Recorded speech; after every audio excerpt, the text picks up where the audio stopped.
But as well as that, we've also got the Universal Championship on the line. Roman Reigns defending against Daniel Bryan. This is huge. If Roman wins, then Daniel is gone from SmackDown. So really, really big stipulation. Obviously, I don't know which way this is going to go. I've got a feeling that Roman is going to retain and that Daniel is about to leave SmackDown. That's my gut feeling. But obviously, we might be on the verge of a brand new Universal Champion as well. But I think if you're a Daniel Bryan fan, you've got to be a little bit worried tonight that we are going to be saying goodbye to Daniel Bryan. I don't know where he's going to go. I don't believe he's going to be done with wrestling if he does lose. I would imagine that he'll go to Raw, go to NXT. So I would imagine that there'd be somewhere for him. So I don't think he's leaving WWE completely. But yeah, it's going to be a big night all the same. So yeah, let me know in the chat which way do you think this is going to go. Do you think that it's going to be Roman or do you think it's going to be Daniel Bryan? I would imagine, just guessing, but I would imagine most people have got Roman Reigns retaining the title. But who knows? There might be some people out there that think that Daniel Bryan is going to get the job done. If Daniel wins, I would be happy, but I would also be sad, says McLean. Hopefully Daniel can win, says Jacob. Harry Richard said, Days, have you not thought that Edge could potentially get involved as we haven't seen him in a few weeks?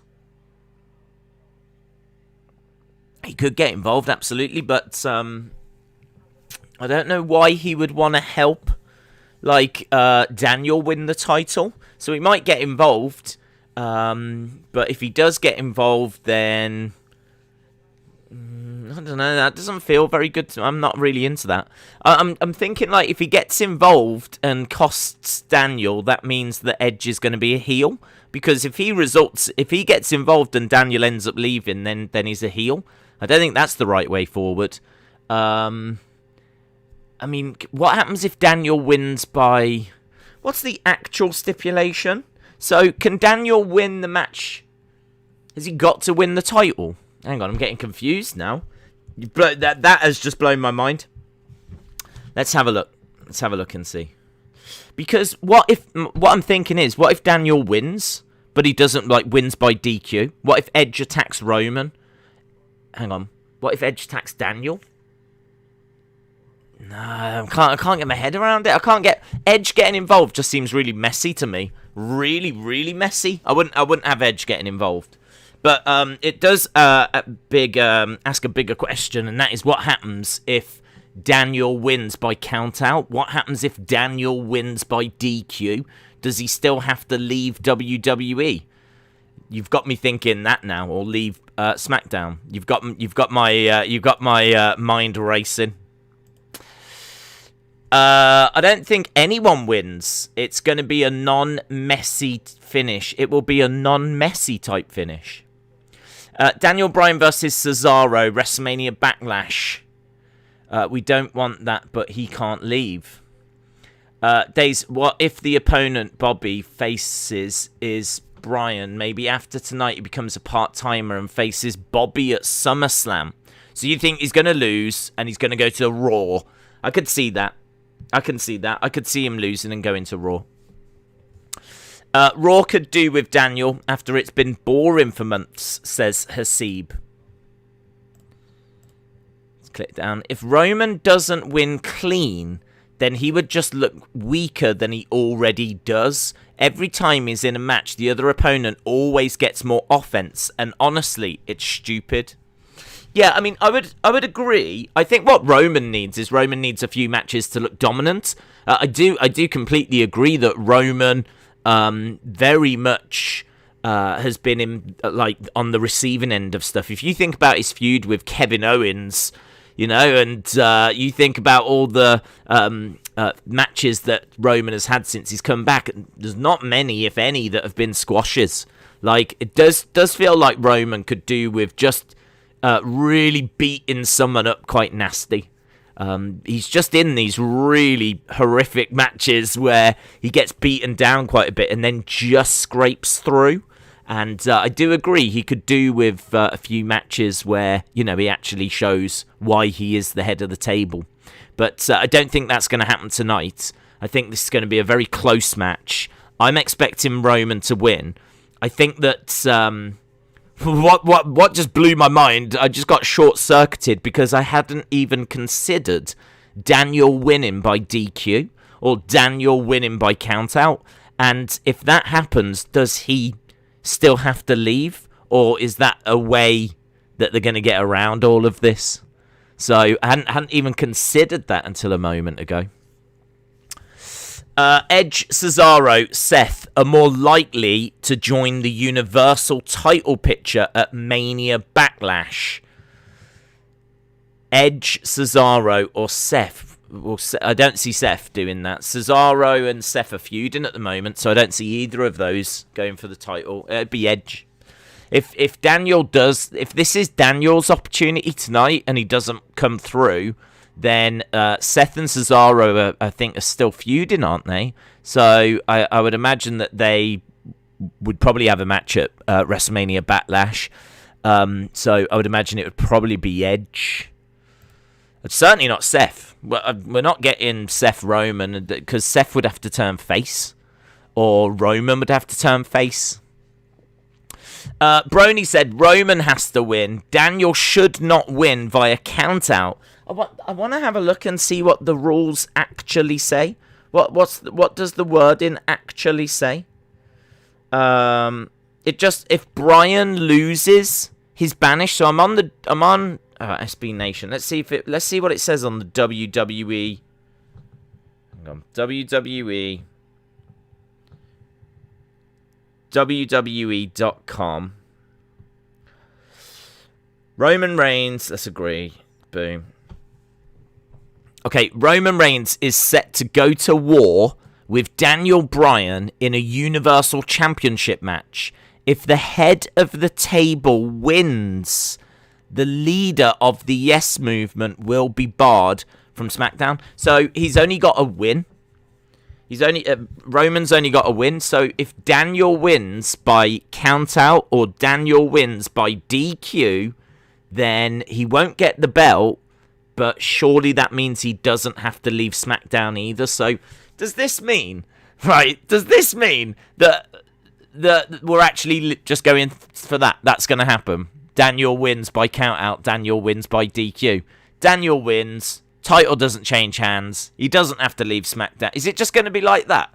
Everyone's really excited at the thought of maybe a new champion. Maybe Daniel goes to Raw.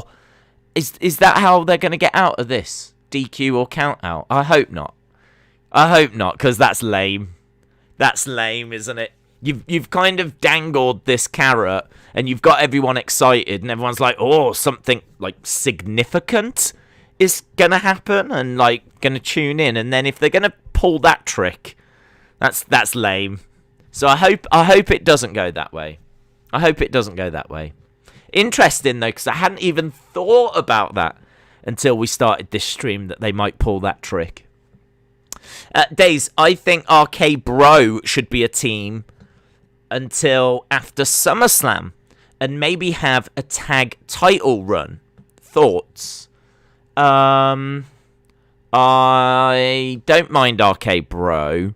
I would like to understand why Orton wants to hang around Riddle.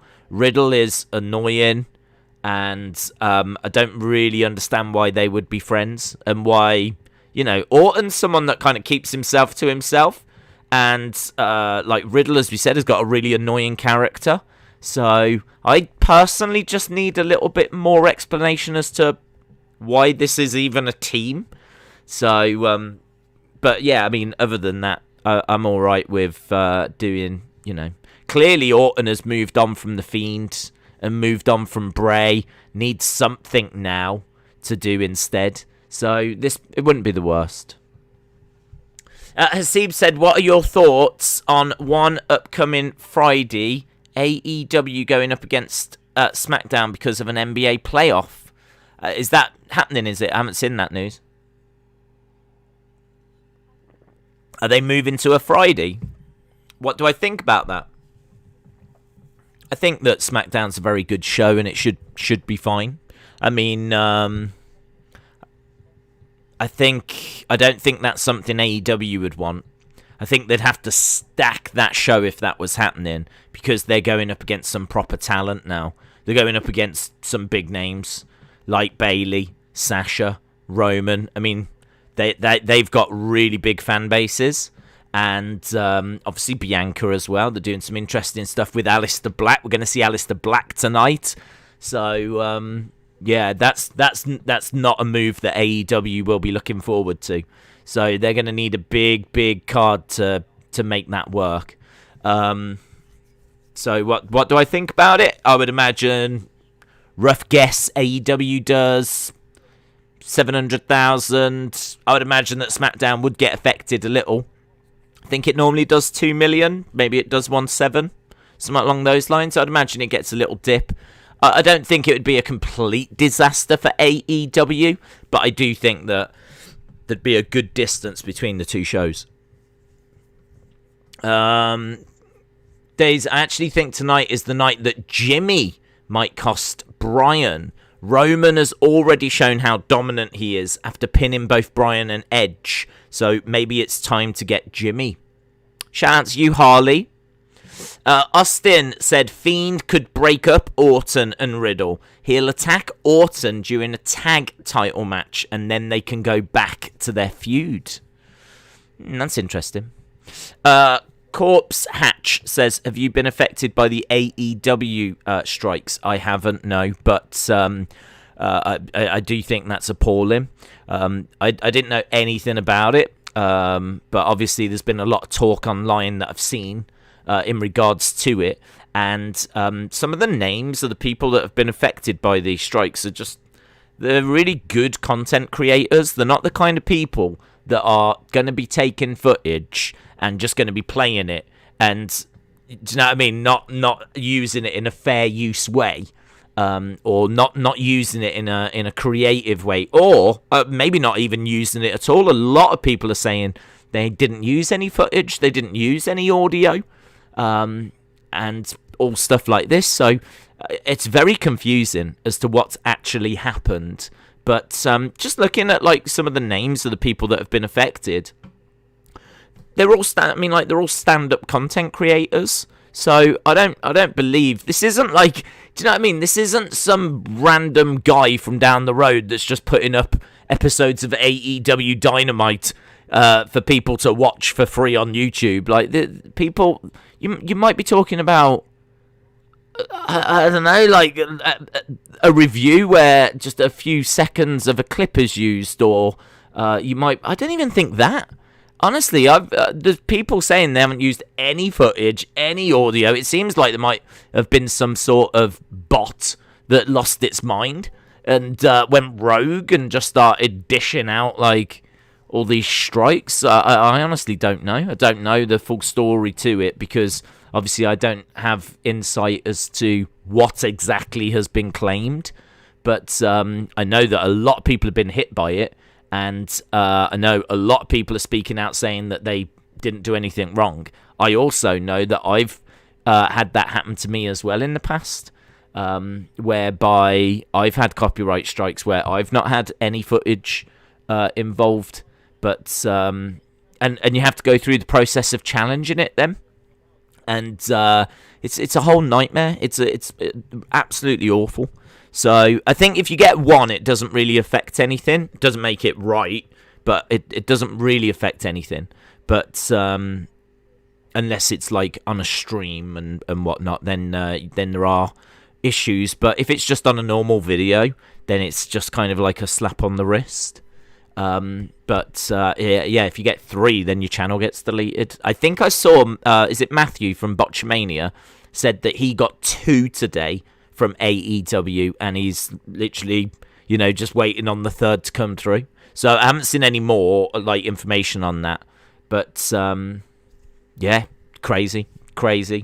I think there's a lot more to that. I personally think that is a piece of software that's gone rogue. I don't know that that's AEW that's done that. It screams to me that there's an error somewhere. A mistake has been made somewhere. Days, when RK Bro disbands, I would actually want to see Riddle turn on Orton. Here are some points why. We've never seen heel Riddle. If Orton turns, it's a bit predictable. And it would be unexpected, said JS17. Yeah, I mean, yeah, I get where you're coming from. The only thing I would say to that is this character that they've got for Riddle, this like annoying stoner guy who's scooting around on a scooter. You would need a whole different character because that ain't going to work if you're a heel. So you're going to need a whole new character. And to be honest, it only feels like they recently settled on this. So unless they've got something else lined up for him, like a heel persona for him, then it's hard to see them doing it. Because I think they've settled on this for Riddle. I think this is what Vince likes for Riddle. And I don't know if creatively they've got a different direction that they could take him. So I do understand where you're coming from. I do agree with your points. I don't think they'll do it because of the fact that I think they've fairly recently, a few months back or whatever, given him this, this stoner, annoying, always talks, never shuts up, doesn't realise that he's, overstepping the mark, all that kind of stuff. I think they've just recently settled on this for him. Hayden, shout out to you. It's me again. You deserve the championship more than Roman. One-on-one, no interference, it happens. Roman will be stripped of the title, says Rachel. Lauren said WWE have just announced Bianca and the Street Profits versus Bayley and Dirty Dogs. Lauren, shout out to you. Aubrey has said to Matthew to hold fire. They are working on it. It does seem to be an error, says Ricky.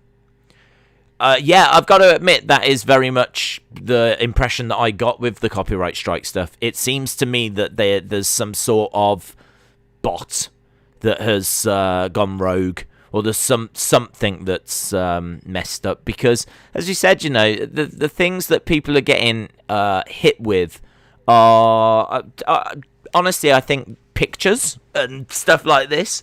I don't think it's footage. And even if it is, I really think there'd be an argument it was used under fair use. So, yeah, I hope this gets sorted. Corpse Hatch said AEW's music channel, Sammy Guevara's latest vlog were hit with strikes. It's definitely a bot/content ID issue. Yeah, it sucks. And did you hear as well that apparently they're on the verge of signing Tessa?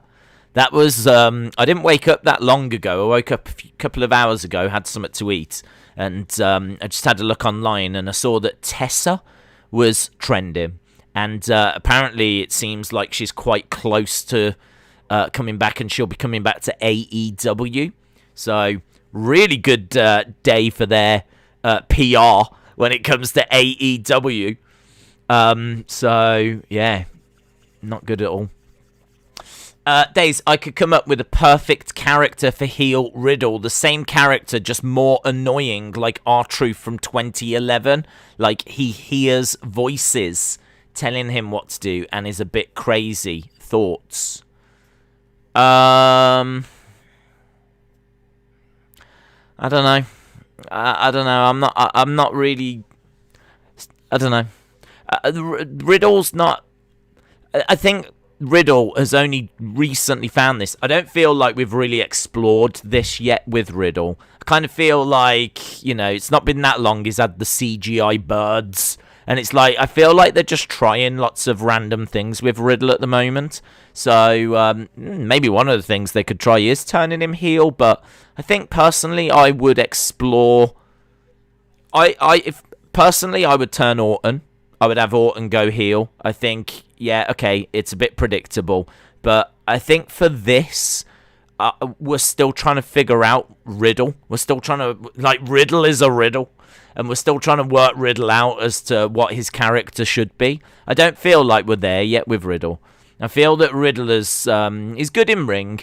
And he's got a charisma. He's got a personality. We're just trying to find a way of best presenting it. And I think that they've, done a little bit of work. They're giving him some backstage moments. They gave him the scooter, and they're giving him some promo time and all this kind of stuff. So I feel like we're doing some stuff with Riddle, but we're not quite there yet. There's still work that needs to be done. So I don't know that I would now turn him heel. I think I would stick with it and keep exploring a few things. Have him in a feud with Orton, who's a natural heel. I'd put him in a feud with that. Give him some TV time. Keep exploring some stuff and go that way. So if we were if this is leading towards a feud between the two of them, which I must admit I think is likely, then I personally wouldn't rock the boat. I would go with the predictable way on this one, because I don't think everything needs to be unpredictable. I don't think everything needs to be wow, I didn't see that come in. If this one's a bit predictable, that's all right. Because I think there's a bigger thing that could get sorted, and that is Riddle's character. Really define it, really figure out who he is. It's a bit like, when The Rock came in to WWE, and he came in as Rocky Maivia. And it was kind of like The Rock, but it was like the happy version of The Rock. It wasn't quite right. I feel like we're there with Riddle. And as I said, maybe turning him heel is the right thing to do. But I wouldn't do it just yet. I would still explore a bit more face things for him and see if there's anything there. Because I don't think we're there yet. I don't think he's caught fire yet. I think people have a little giggle at some of the stuff he does. But I don't know if we've found the character that's going to get him into the Hall of Fame. The character that's going to make him a world champion. I don't know. So I would still explore the face side and then look to turn him heel. Digital Lizard said your commentary is perfect background insight on getting some last minute work done for the day job. Thanks, Days. Digital Lizard, shout out to you. Riddle is the next Rock. I don't know if he's the next Rock, but I do think that he's very good in the ring. I mean, obviously, he used to fight in the UFC, so he's legit. And I do think that he's got that indie background. I think that people like him. He is relatable. He is charismatic. You can't help but put a little smile on your face when you see him. You're like, right, Riddle, this will be interesting. I mean, as soon as it's a Riddle segment, you're going to see something. So there is something there. There's definitely something there, but it just doesn't feel like we're quite there yet. I feel like what I just said. I feel like we're in the Rocky Maivia stage of Riddle, and what he'll be known as and what he'll be known for hasn't happened yet. Riddle is the next Rock, thank you, says Sasuke. Riddle is the next Rock, as he is always stoned, says Dave in real life. Adil said, are you streaming Chisora versus Parker, Ruiz, or just one of them, because they might clash? I'm looking at Chisora versus Parker. That's what I'm looking at. To be honest, I haven't had a chance yet to really look at it. And in fact, I'm so behind this week.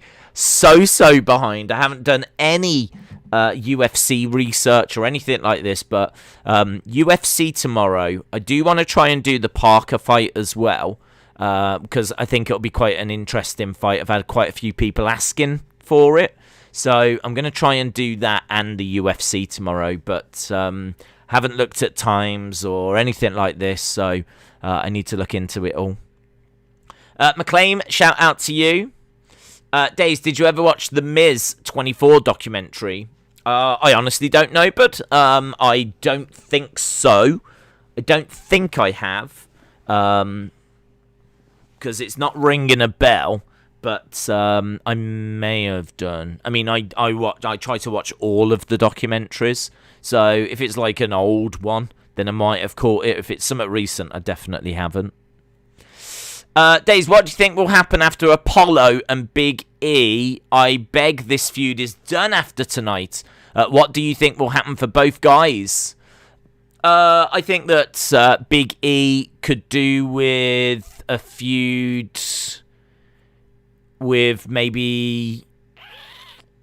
in my mind, I'm thinking Jey Uso, but it's not very exciting. But I feel like he's there or thereabouts. It kind of feels like maybe Seth. Seth is kind of the gatekeeper to get to Roman. So Roman is at the top, and if you want to get to Roman, you kind of go through Seth at the moment. So I could see Roman Cesaro having a little feud. I've got to be honest, I don't think Cesaro's winning the title. I don't think Cesaro is the one. I think Big E is the one. So I think that maybe we've got to do something like Jay and Big E whilst we're doing Seth and Cesaro, maybe Roman Edge. Then it leads to Seth and Big E whilst Cesaro faces Roman. And then eventually we get to Big E and Roman. I'm not sure at what point that's going to be. But, yeah, Big E is the person I would have win the title. Days boxing finishes at 1 a.m. But probably a lot sooner. UFC prelims start at 1 a.m. Okay. So, that's late, isn't it? 1 a.m. for the prelims. Oh, well, I suppose not. The early prelims would normally start at like 11 or whatever. Okay, so I think we're going to try and do the boxing, go straight into UFC, but as I said, I'll properly look at it. Dave's thoughts on MLW and NXT reports, says Robin813. Yeah, a little bit of a surprise. So this was a bit of a surprise that apparently NXT want to work with MLW. Now, first thing I'm going to say is it's not Vince. Vince doesn't have the best track record of working with different promotions. He worked with New Japan in the 80s, early 90s, mainly because... you know, he wasn't looking at, like, taking over Japan. Like, he was, you know, trying to dominate America. So, made sense to just team up with one of the biggest promotions in Japan and increase his exposure over there. So, working with New Japan made sense. But it's not something that he's looked to do recently. So, he did work with them. And then he's worked with a few small promotions like NWA. And who else did he work with? Smoky Mountain. ECW was a big surprise. Didn't expect him to do that one, but he did a bit of work with ECW. So, but other than that, that's it. You know, he doesn't really work with promotions. He keeps himself to himself. So this news is that MLW apparently are on the radar for NXT. Surprises me and doesn't surprise me, to be honest. It would surprise me if Impact weren't working with AEW. If NXT were the first ones to make this move, I would be very surprised. But I think it's all to do with Impact, isn't it? It's all to do with the fact that I think NXT don't want MLW to work with AEW. I think AEW have got relationships with NWA, they've got relationships with Impact, they've got relationships with promotions in Japan. Obviously, they're doing stuff with like the women in particular over there, but New Japan as well. So I think WWE and Triple H in particular is probably looking at who's left, like who might they end up working with next. And I think MLW is one of the bigger promotions that seemingly haven't got an agreement yet. But they've got some big names. They've got some big names in MLW. You know, is it Selena De La Renta? And obviously Jacob Fatu, who is part of the Anoa'i family. And Hammerstone, who has long been rumoured as one of the next big things. So they've got some decent names in MLW, some exciting stars. and you could do something very exciting. If you did like an MLW invasion, I think you could get some real mileage out of that.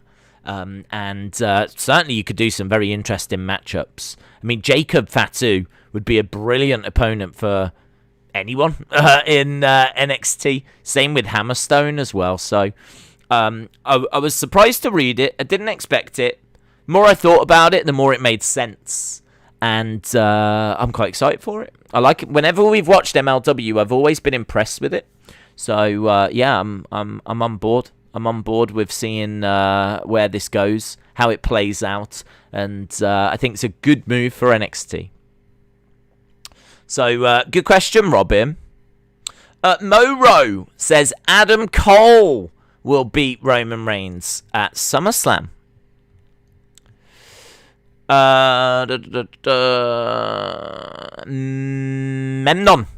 Memnon says, hi Days, any thoughts on who Aleister Black should feud with first and what direction he should be booked in? Greetings from the Netherlands. Hello, Memnon. Yeah, I really love this Aleister Black thing. I think it's so interesting. He's kind of like giving off very 70s vibes. Jim Jones, that was it. We were talking about it the other day and I couldn't remember who he reminded me of, but he's very much reminds me of like a cult leader from the 70s. And I already, after one promo, there's questions. You know, he spoke about the father, and I want to know, you know, who this is. And he talks about how he thought he was being trained to defeat the dragon, and then he realized he was being trained to become the dragon. And there's some really interesting stuff in that first promo. That already you just kind of go, okay, let's see where this goes. I want to see what the next promo does and how it builds on it.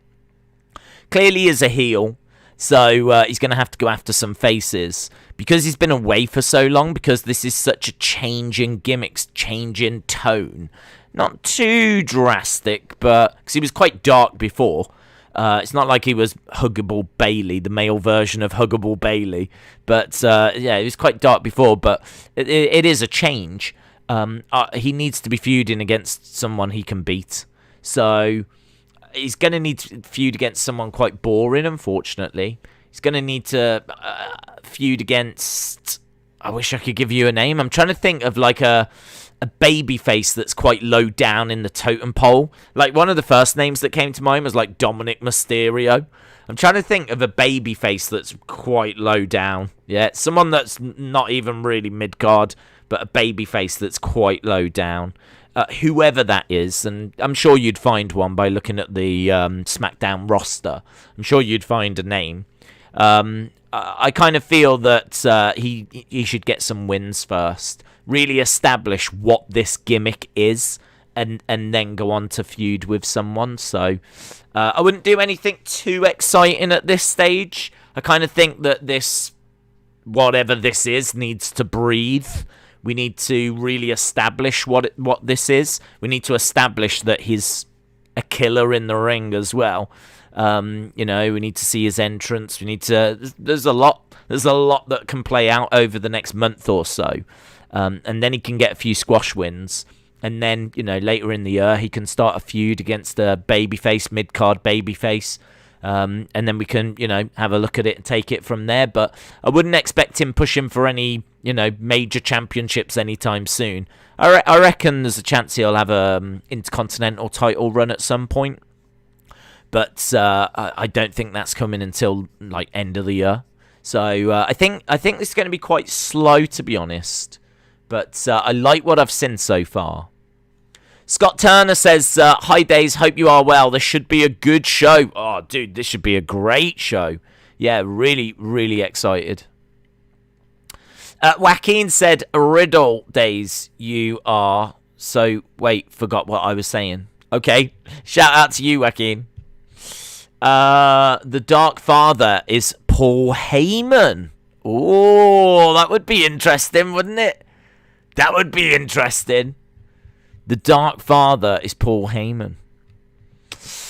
I just want to go back to that Mo Rose comment about Adam Cole. Adam Cole beating Roman. There is lots of talk that Adam Cole could be going to the main roster soon. Seems like he's still going to be around in NXT for a little bit. It seems like he's not done with Kyle O'Reilly yet. So, honestly, I because he's a heel, I don't know that I can see him coming up and beating Roman that quick. But he could be a future champion. I don't disagree with that. I definitely think he's got everything he needs to become a champion on the main roster, but I can't see it happening at SummerSlam. JS17 said, Days, I think turning Riddle heel should be an experiment. New music, new attitude, new moveset, new character. I think it would work. We have only just turned Orton face. I think we should play it out. Okay.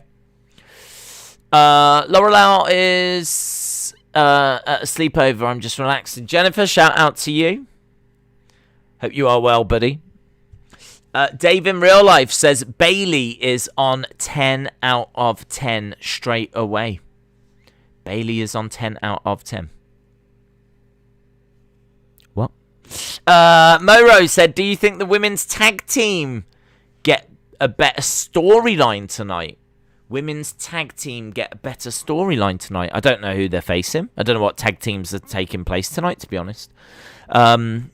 I've only seen like those couple of matches get announced, and then of course Lauren talking about Bayley and whatever. So do I think women's tag teams are going to get a better storyline? I don't know. They haven't had any great storylines up until this point, so I wouldn't hold your breath. I wouldn't hold your breath. I hope Alexa Bliss will be in ring and fighting and talk to her old self that everyone misses, including the Cross Alexa Mrs. Nikki Cross.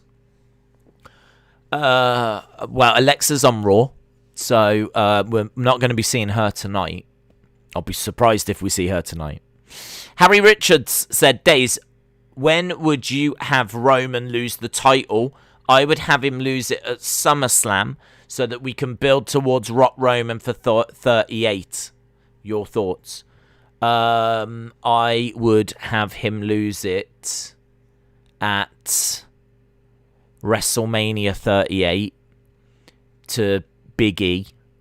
I would not do Rock Roman at 38 because it's in Texas. I would do it at 39 when it's in Hollywood.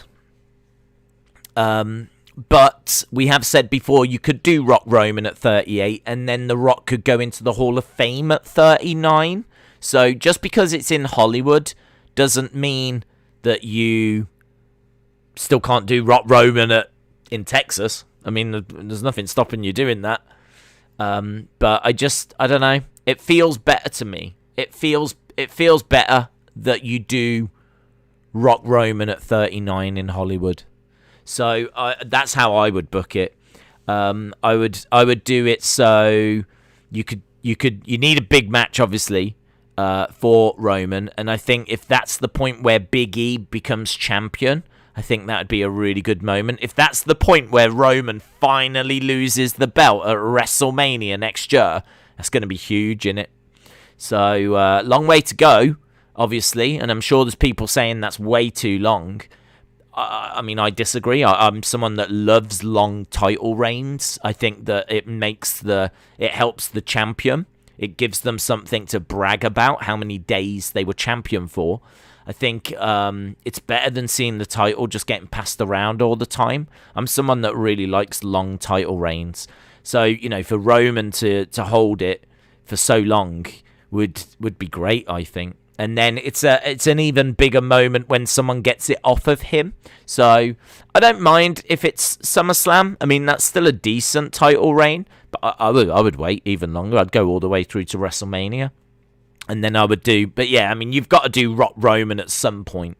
It's all just when can The Rock do it? Like, when is The Rock going to be able to do that match because of his filming schedule, Days, the women's tag teams haven't been great as of late.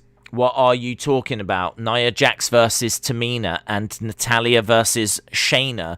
They are Mania main event status. Are you crazy? I know. I mean, I do agree that needs to be improved. I think that the whole women's tag team thing is just an absolute dumpster fire. I mean, Simpanold getting involved in all these matches, and I mean, like literally everyone. I don't know of anyone that doesn't want better for the Riot Squad. Even if you don't want them to be champions, I think we can appreciate that, like, Liv Morgan is very popular. Ruby Riott is very good in the ring. Like, together they've got, a good look, a good name, and, they should be getting booked much better. So, I feel so sorry for the Riot Squad. The rest are just people that are thrown together. Like Mandy and Dana, just chucked together. Natalya and Tamina just chucked together. Naomi and Lana just chucked together. It's just a dumpster fire, isn't it, really? Isman said Roman is God, that's why he wears the golden glove. James Chadwick said, Days, did you see that Mick Foley's tweet to Vince about the women's division? Do you know what? I did and I didn't. I saw Mick Foley write out a tweet that was quite, had spaces in between, and it was quite long, and it looked like it really was, he was saying something. And I didn't get a chance to properly read it.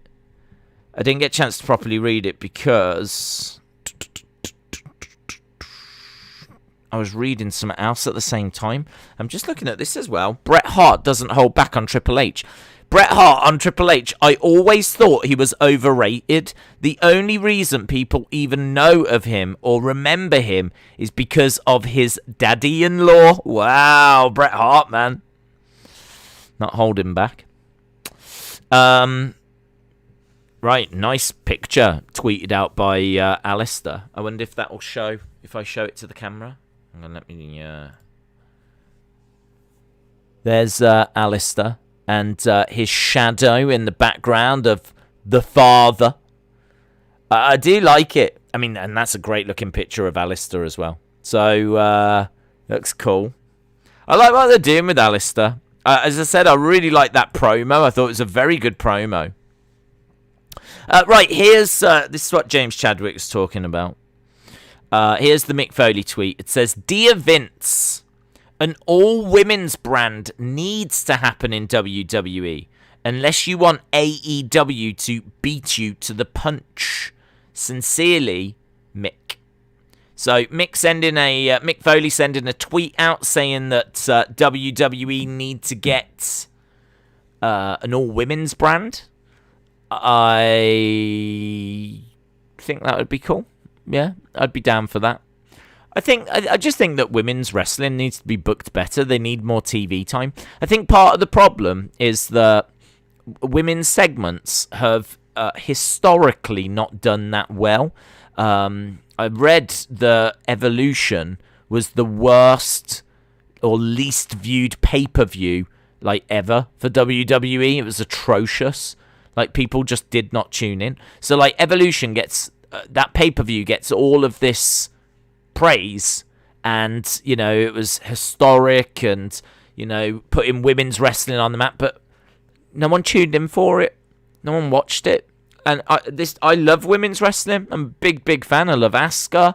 I'm a big fan of the likes of Bayley. Obviously my favorite moment at WrestleMania was Bianca Belair. I'm a big fan of Ronda Rousey. I think what Becky was able to achieve was brilliant. I'm always defending Charlotte. So I am a big fan of women's wrestling. But I can understand that if it's not getting views, I can understand then why they're not pushing it.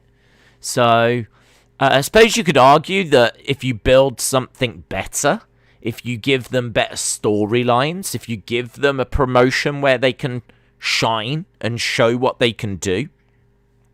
Because honestly, their matches normally steal the show. I watched Evolution. I really enjoyed it. So I have no idea why it was so poorly viewed. But yeah, I kind of feel that maybe that's the right way forward. Maybe give them a promotion whereby it's just them. They get TV time. They can tell some good stories, tell some good feuds, get some good matches. Like, maybe that would really help if there was an all-women's promotion. And then maybe if you do Evolution 2, like, then maybe the views would be better. But I think the problem right now is you've got to go for it. You got to do it. Like, if you're Vince McMahon, you've got to do something that seemingly no one is really interested in. Do you know what I mean? Like, the numbers just don't back it up. Whatever indicators, because let's be clear, Vince loves money, right? Vince is a money man. He does whatever he needs to do to create money. If the numbers all said to him, like YouTube views and Google searches, merch sales, if all the numbers said to him that the women need their own brand, or all the numbers are just popping for the women, then I think he'd do it. But I think at the moment that's not what the indicators are saying, and so as a result, I think that's why we get very little women's wrestling sometimes. But something's got to break that cycle, hasn't it? Something's got to break that cycle. Because if they don't get TV time, how are they going to influence those numbers? And that's part of the problem. So yeah, maybe they do need their own show or their own promotion or something along those lines, just so that they can show what they can do. But what would get thrown back is, well, we tried that with Evolution and it absolutely didn't work. Moro says Triple H needs to take over like he did before. JS17 said, Days, read all of my dream match. Nia Shayna versus Tamir Natalia. Sexy friend. Okay. Days, news has come in 15 minutes ago. Andrade has signed with Federation Wrestling. Never heard of it, but he'll be working a pay-per-view in June in a tag match. Is that the match against Alberto Del Rio? Alberto El Patron? Because I did hear that was going to be his first match, was him taking on Alberto El Patron. So if that's that promotion, then that tallies up. Austin 316 says, Days, what's going to happen with AEW streams? Your past ones aren't on the channel. Are you still going to do them? What's up? Yeah, well, I set them all to private, of course, because if there is a rogue, my thought when I saw all this news was what I said. I don't think, all joking aside, whatever, I don't think that there is someone at AEW going around that's purposefully doing this, right? I don't know why they would start doing that out the blue.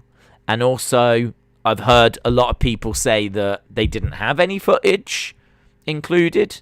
So it does strike me that it's a bot that's gone rogue, right? And it seems like in the chat as well, people saying that AEW's music channel has been hit with it, and Sammy's been hit with it, and whatever, right? It's awful PR. It might be a mistake, but you are genuinely messing up people's livelihoods, and it's not acceptable, right? So if it's a mistake, okay, it's a mistake. That doesn't mean that, it's acceptable. That doesn't mean that it's fine. Like, all right, you can take copyright strikes away from people and sort it out, but still awful PR, isn't it? So it was me that set all of the old streams to private. The streams where it was like we were doing NXT and AEW, I didn't bother with those. But the ones that were just dedicated to AEW, I thought, well, I'll just set them to private, because there's no point running the risk, is there? If there's a rogue bot that's just going around smashing channels, then I better just set it all to private. So they're all still there. They're all just private. And what's going to happen with future AEW streams? Well, it's Friday. We don't need to worry about it till Wednesday. Whatever's going on, I would hope gets resolved. If it is a bot that has gone rogue, hopefully they fix it. Hopefully they take away everyone's copyright strikes. and hopefully we just carry on as what we were doing. So I don't right now. I don't know is the answer, and I don't know who knows right now, because obviously it seems like people have got a lot of unfair copyright strikes. So right now I don't know, but it's Friday. I'll worry about Wednesday when we get closer to Wednesday. Isman said AEW needs to stop with that. Keep working hard. Yeah, I mean, I'm really lucky, and it's nothing but luck. Because, as I said, a lot of people are saying that they didn't have any footage in their videos, or any audio, and they still got hit. So, maybe even just having AEW on your thumbnail and in your title was enough. I honestly don't know what the bot was looking for. So, I'm very, very lucky to have avoided it all. But it sucks. It completely sucks. It's completely unacceptable. And I'm pleased to hear that it looks like Aubrey's aware and they're trying to look into it. So... yeah, completely unacceptable. So hopefully they're aware of it. They're sorting it as a priority, and we'll see what comes out of the weekend. Hasib said, Days, that's something else before the Alberto El Patron match. Oh, okay. Cool. Harley said, Days, imagine Roman versus Cena. That would be good. Roman, Brock, and then against The Rock. Yeah, that would be good. Those are big matches that we definitely should get. I think Roman Brock doesn't need to be for the title. I think Roman versus Brock is kind of about like Paul Heyman, and Paul Heyman having to decide who is gonna what side he's gonna take, and I think that would be great. So I think you could probably he could lose the title to Big E. And then you could do Roman versus Brock, because it keeps Roman out the way whilst Big E continues with his title run.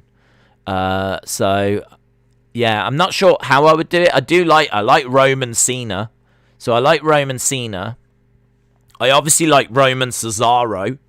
Roman Cesaro, Roman Cena, Roman Big E, Roman Brock, Roman Rock. I'm into all of those. So yeah, good shouts. Who do you think will challenge Karrion Kross? I think Kyle O'Reilly, but he'll probably fall short again. He just hasn't got it on the promos, so I don't think Kyle O'Reilly will win it. But they seem to be setting him up. There was a bit of foreshadowing, wasn't there? I don't know if Finn Balor's going to have another crack. He might have another go. I'm trying to think who else there is. I mean, you could always go with the likes of Tommaso. What other babyfaces are there? Austin Theory would be good if he gets an opportunity. Austin Theory. He's kind of a bit of a heel, though, isn't he? But he's a goofy heel. So, I don't know. He's kind of lovable, isn't he, Austin Theory? But I'm trying to think of some, like, babyfaces. Bronson Reed might get an opportunity. They haven't really got, like, a babyface I'm desperate to see go for the title. Dexter Lumis?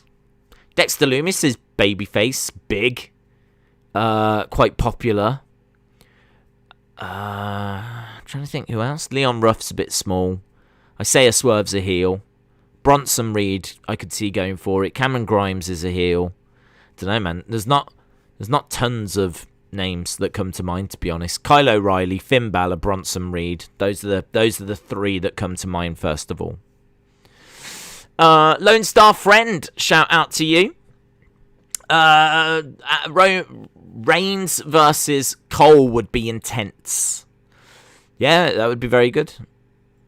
Roman Cena would remind me of Hogan Rock and Rock versus Cena. It's top stars of different generations. The storyline would be fire, says Harley. Where is Roderick Strong, asks Bonkers LFC. Roderick Strong is handed in his resignation, we believe. He handed something to William Regal. So we think that he is done, but we're not 100%. So yeah, we need a bit more clarity on that. We saw him a few weeks ago with Marina Shafir, in William Regal's office. So he could pop up somewhere. We never know. I don't know that he's done and he's leaving. He might just be having a bit of time away. So Jimmy said CM Punk's return tonight is confirmed. His return into his recliner after getting a beer. Jimmy, shout out to you. Tom said Ghost Banana. I'm all out.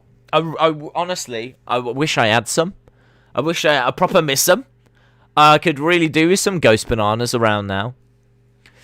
Kaka Popo Sexy 7 says AEW needs to hire someone to deal with this copyright stuff. The bot can sometimes be trash.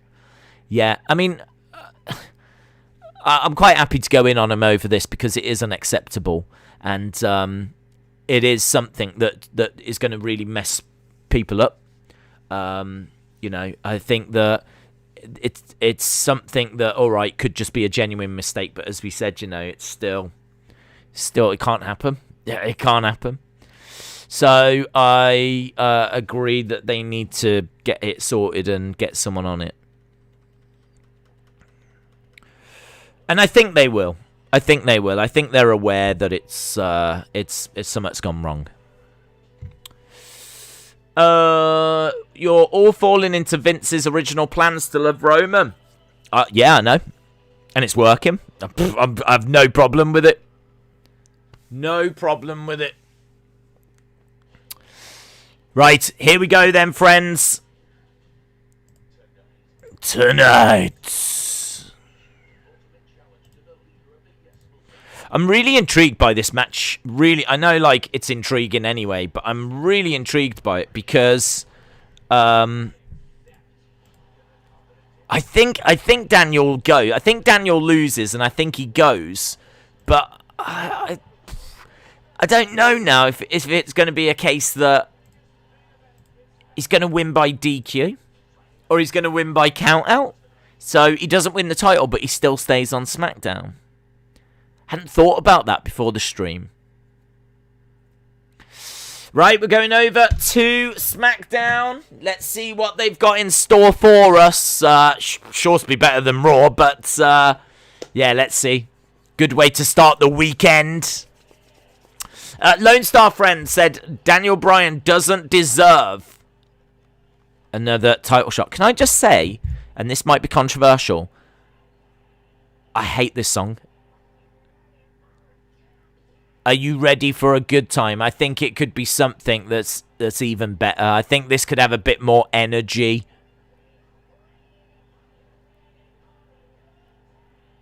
Something with a bit of a beat to it. It's largely just like people saying, are you ready for a good time repeatedly? I would definitely change that SmackDown theme. I'm not a fan of it. Right, we're inside the Thunderdome. We've got Pyro going off. They're working with Make-A-Wish at the moment. God, look at all the people. A lot of them look so bored. There was a woman then that was like...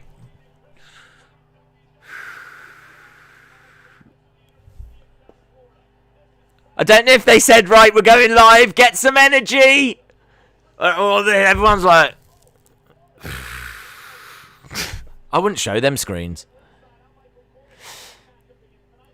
Right, we are underway.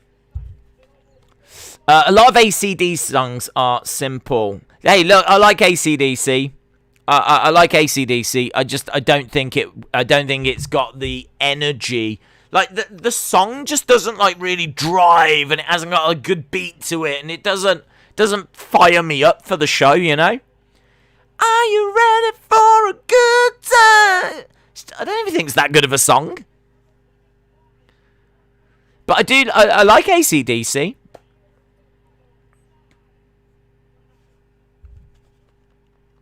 But it's just that repeated. Right, here we go anyway. Belair. I wasn't expecting her to kick off the show, in all fairness.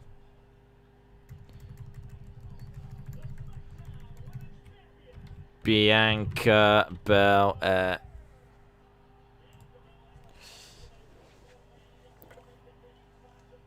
Right, Belair skipping her way down to the ring, swinging her hair.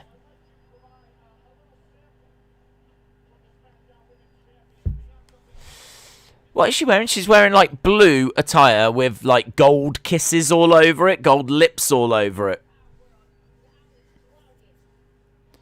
Really like Belair.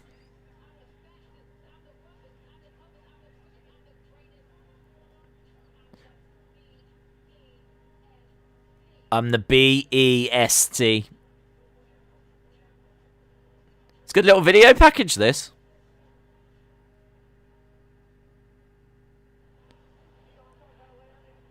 Okay, so looks like she's about to cut a promo. She's got blue attire, gold boots.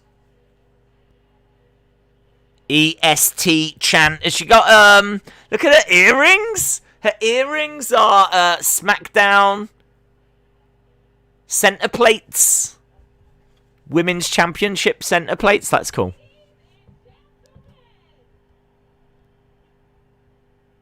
That's cool. I could do with those earrings.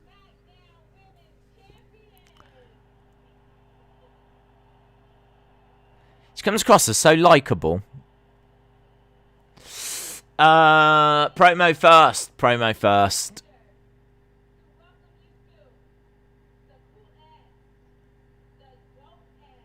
The coolest. The dopest. The hottest. She's welcoming us to SmackDown.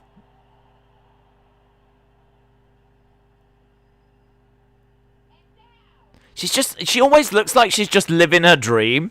Do you know what I mean? Everything is just like... Dolph and Robert Roode interfere. Days would look fabulous in those earrings. She's borrowed my Sunday earrings, said Butter Spark.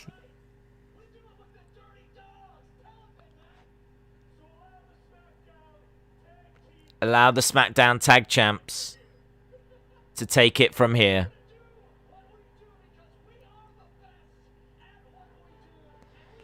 Here's the Street Profits.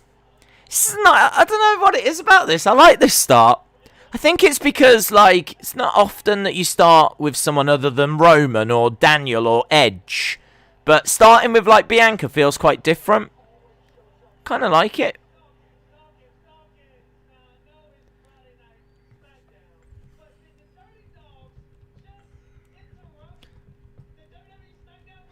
Montez said, did the Dirty Dogs just interrupt the SmackDown Women's Champion?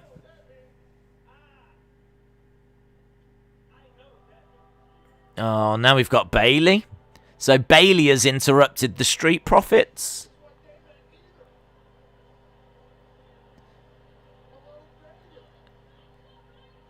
This is my show.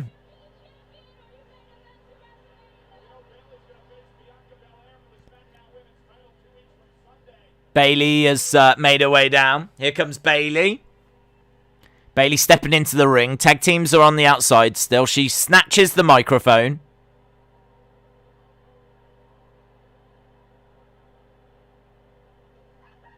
She bursts out laughing again.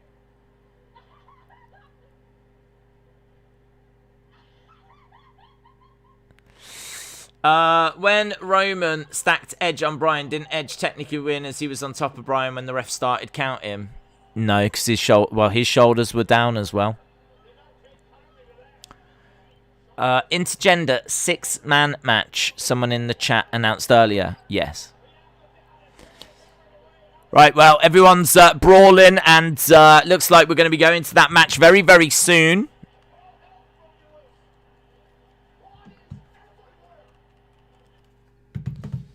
Right, boom.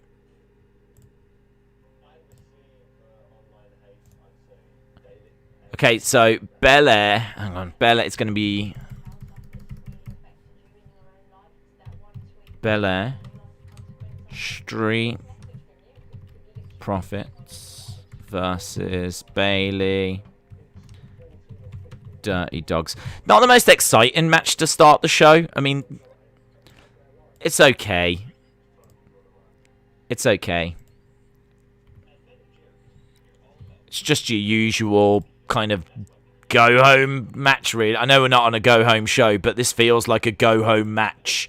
It's kind of like we've got Street Profits against Dirty Dogs. We've got Belair against Bayley. Let's just put them in a tag match. So, pretty standard, generic stuff, really. Days Bayley is hilarious. Are we getting Sammy's dance tonight? I haven't seen anything to do with Sammy, to be honest. Bayley looks a little bit different, says Chunky Boy Harrison. I think she's crinkled her hair. I think that's what they call it. Hair crinkling. Yeah, she does look a little bit different. She's got a bit more volume in her hair, and it's got a bit of a curl in there. This match has been confirmed WDYM.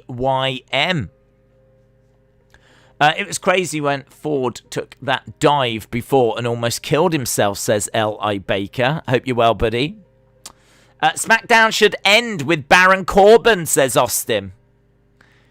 Street Profits and Belair versus Bayley and the SmackDown Tag Team Champs. Daisy's match has been confirmed. They didn't just make the match out of nowhere. Days, who do you want to beat Raquel? Who do I want to beat Raquel? I think we're waiting a long time for that, to be honest. I think Raquel's going to have a long title reign, so hard to say. I mean, I would love to see Zoe Stark win it at some point. I don't know if she's the one that's going to beat Raquel, but I could see Raquel having it for maybe even the rest of 2021 and like going into 2022 as champion as well. So yeah, I don't see anyone beating her anytime soon. I think she is someone that they're really excited about. She's got good size to her. She's decent promo as well. I think that she's someone that's going to keep that title for a while. Belair is cool, but I don't need this match, says LSW. Alex said, I wouldn't do an all-women's show quite yet. Like Lance Storm said, it would be too confusing. Would they be able to compete on Raw? Just book them properly with the 7 hours that they've got each week. Yeah, I don't disagree with that. I don't disagree that they could just be booked better. But I suppose if that's the problem, though. We've been waiting for them to be booked better for a long time now. You don't get that many women's segments, and I don't know. What's this? What's this?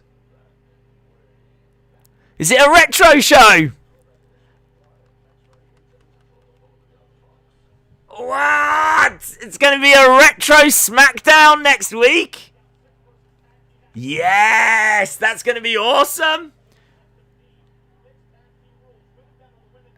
A retro SmackDown next week. I'm proper looking forward to that. Proper looking forward to that. I wonder who we can bring in. I wonder what we can do.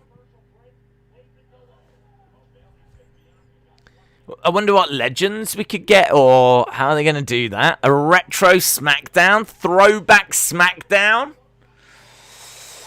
Ah, oh, that'll be good, won't it? That'll be good. WTF Retro SmackDown. What's a Retro SmackDown? It's just like old SmackDown. So you might get the... I wonder if we'll get the fist. Do you think we'll get the fist in the entranceway? Got to, haven't we? Got to. We've got to have the fist above the entranceway. I'd imagine Edge will be on that show. And there's bound to be some other legends that make an appearance as well. What's this? Dolph stepping in with Bianca. Angelo Dawkins jumps in. Will they bring back the old stage? Not the fist one, but the OG stage. The big... Is that the oval one with the big Titantron at the side? I mean, in all fairness, I doubt it. I don't even know if we'll get the fist, but I hope so. They've got to do something, haven't they? They can't just go, guys, retro SmackDown, and then literally all they change is just the logo. They've got to do something. So, yeah, perhaps we should... Oh, into the ring steps goes Bianca. Thanks to Bayley. Super kick by Dolph to Montez. I think Edge helps Roman win, and Edge and Bryan go to Raw and have a feud, or Daniel changes the stipulation. If he wins, Cesaro gets a shot, and if he loses, he leaves. I don't know that Daniel can change the stipulation, can he? We haven't seen anything about that yet. Teddy Long is going to show up and demand a tag match player. Charlie, no, I didn't, but I don't know what's happening with future streams until we get a bit more clarity on what AEW are doing. And we need clarity on if AEW really did lose their minds or not. I wouldn't put it past them to just change the logo, says Retribution. That would suck, wouldn't it? They'll do more than that. They'll do more than that. They've got to do something with the entrance stage and mix it up somehow. Bayley on the outside attacks Montez Ford.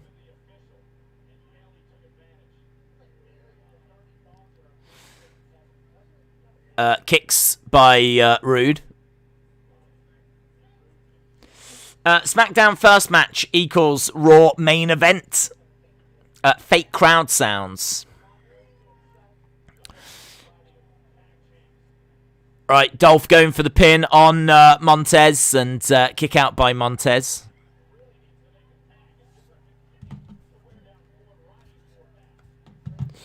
They should bring Michael Cole back to do some annoying old school commentary. Oh, wait, says Greg. They still have the first stage. I saw it in the archive video. Steph was going through the warehouse. Doesn't surprise me. They tend to keep most things. I did actually watch a couple of those Treasures shows, and they're very good. I enjoyed them. There was one where they're with Undertaker and Kane. And they are looking for an urn, and it turns out that the urn they're after is in a... I can't remember, like a funeral museum? An Undertaker museum of kinds. It's got like hearses and loads of different coffins and loads of various urns, and it's just in this glass cabinet. It's so weird to think that's where it ended up.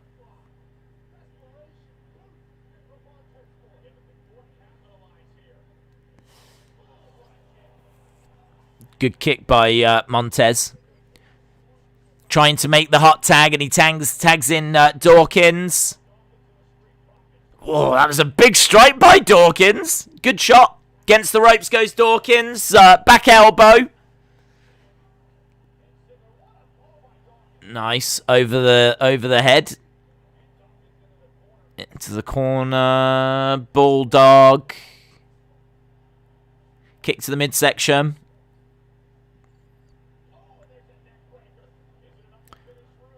One, two, and Ziggler making the save. Now Belair is in. I really like Belair. Belair's got such energy. She's looking to try and pick up Dolph. She picks up Dolph. Belair has got Dolph on her shoulders. She just chucks him away. Oh, plants Bayley. Big kick by Rude.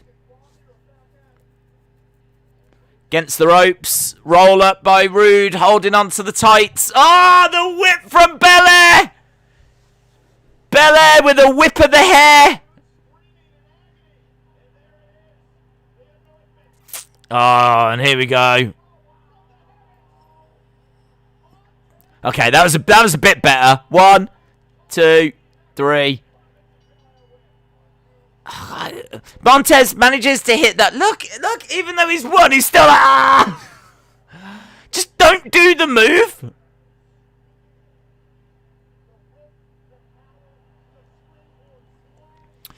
I always hate when a wrestler gets punched in the face, spit flies in the air, and the announcer says, did he lose a tooth?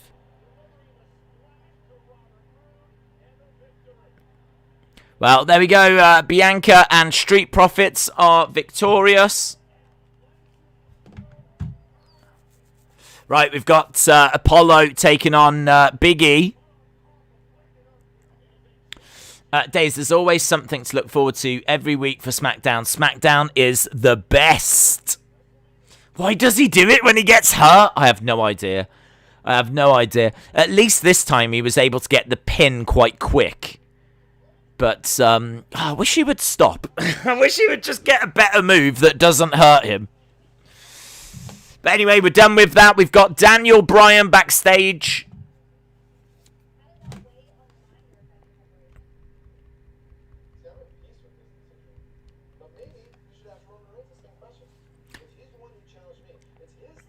Daniel says he's at peace with the decision. He's excited for tonight.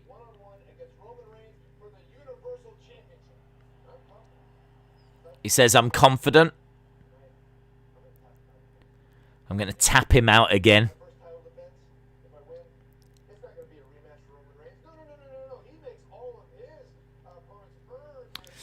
Days, what if Retro SmackDown is a way to have a Rock and Roman confrontation? That would be a lot of fun, but I don't think you're going to get The Rock without fans, to be honest.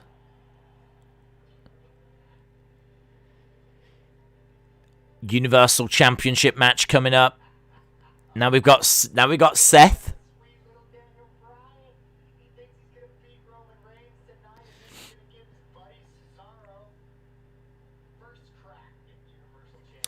Kayla's tan is darker than her roots. Who has not gotten hurt during a frog splash?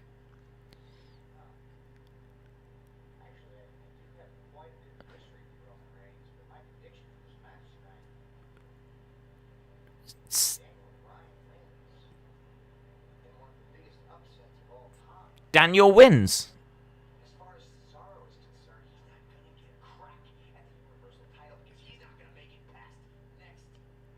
Seth's prediction is Daniel wins?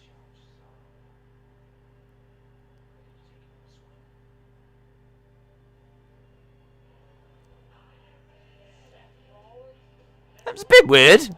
I don't understand why did he say that he thinks that Daniel's going to win?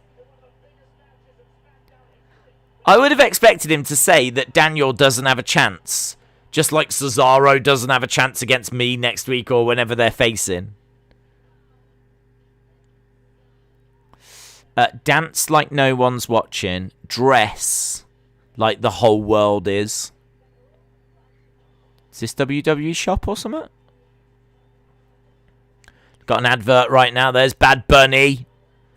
That great WWE superstar, Bad Bunny. It's all right. Right, we are at commercial break. When will you do another toy hunt? I honestly don't know. The shops are open now, but they've only been open for a couple of weeks here in the UK. So I wanted to give it a few weeks before doing one so that they could get like new stock in and all that kind of stuff. So no, not too far, not too long. We'll do one. Hope there's Eddie Guerrero tribute on Retro SmackDown next week, says James Chadwick. John Cena returning. I don't think so. I haven't heard any rumours of that. James said, is this the start of a slow Seth face turn? I don't know. Just it was a bit weird. It's a bit weird seeing him say, like, he thinks that Daniel's going to win. I don't know. Halftime scores. Not yet. Not yet. Days, I'm curious. How are you reading the comments? What do you mean? How am I reading the comments? What do you mean? I mean, I used to stream on a laptop, but we were getting like a few problems whereby Firefox was just shutting down, and I started to wonder if it was the laptop and there was a fault or something with the laptop. So I went and got a PC that I already had upstairs. I brought that down. So we stream on a PC now, and we haven't had any problems with this. So I'm starting to think that maybe the laptop was playing up a little bit. So anyway, cut a long story short, I've got a massive screen in front of me now. I've got like this big 30-inch screen here. Before, I was on a laptop and I was having to look here. Now I've got, honestly, it's huge. So, yeah, your comments have never been bigger. Your comments have never been easier to read. Bertspark said, boy, I sure hope we get Alberto Del Rio and Ryback tributes. Eric Defcom said, I will be your best friend if you can get me the AEW ring with the exclusive Cody. I have no idea if that's where that is, to be honest. I don't even know what stores that's at. Smith's is the new Funhouse Bray Elite in stock and has the new Funhouse Bray Elite in most stores. Harley said, Days, because he said he's known Roman for a long time. He said if Bryan to win, so he knows his weakness. Teasing a match, he might not like the new Roman. Right, we're about to go back to SmackDown, which has got a black screen at the moment, which is still better than Raw. The highlight of the night. Oh, from last week. I was going to say, we're only 25 minutes into tonight. How can we have highlight of the night from the first 25 minutes? But highlight of the night was apparently last week during the Nia Tamina match. What happened in this match that was highlight of the night? I don't know. Well, apparently something happened in this match that was highlight of the night. Nothing. Literally nothing. Nothing happened that was highlight. Where was the highlight? Right, we've got Simpinold, we've got Nia, we've got Shayna.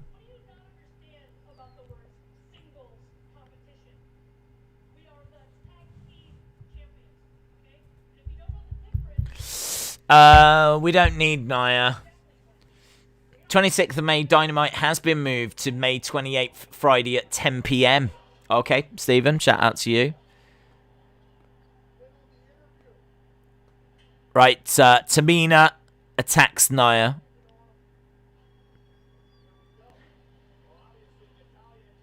Okay. Right, let's go over. Boom. Boom, boom. So, we've got Natalya and Tamina. So, is this going to be a tag match? I don't know what this match is.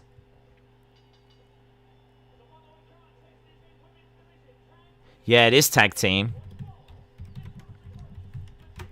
Natalya and Tamina. I'm guessing Nia and Shayna. Okay. For once in my life, watching wrestling, I respect Tamina, says Nofreeze.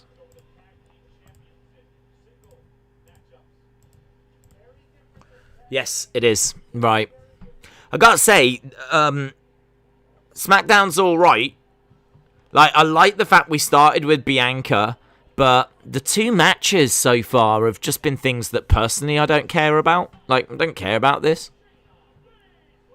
We did say that we should get better, though, for women. So it's good to see women all over the show. So obviously we've had Bianca start the show. We've seen Bayley. Now we're going to a women's tag match.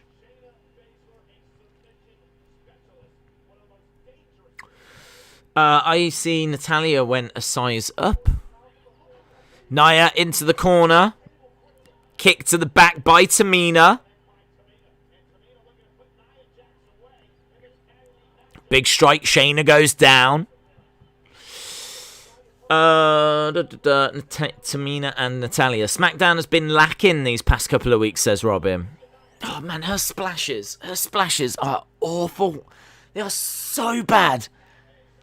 So bad. She should be ashamed. Why has no one worked with her on her splashes? I don't understand.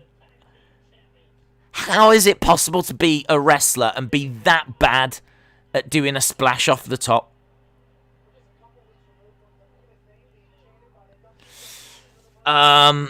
Hey, chat, don't fat shame.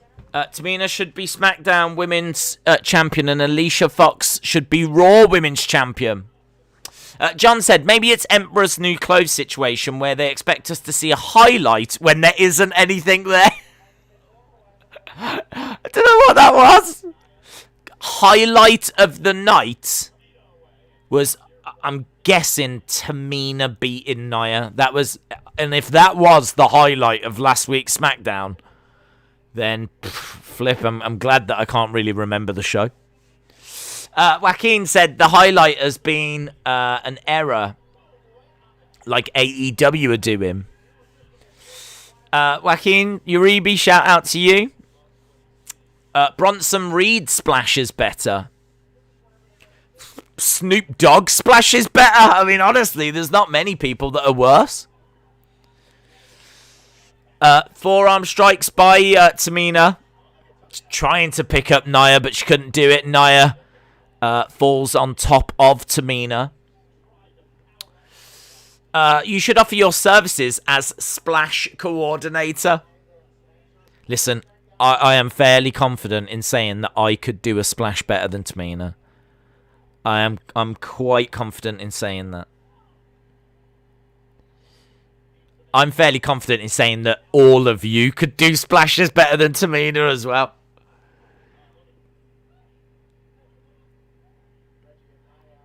You don't expect it from the daughter of Jimmy Superfly Snuka. If there's one thing, the irony is, if there's one thing she should be good at, apart from killing women, is delivering splashes. Tag, in comes Natalya.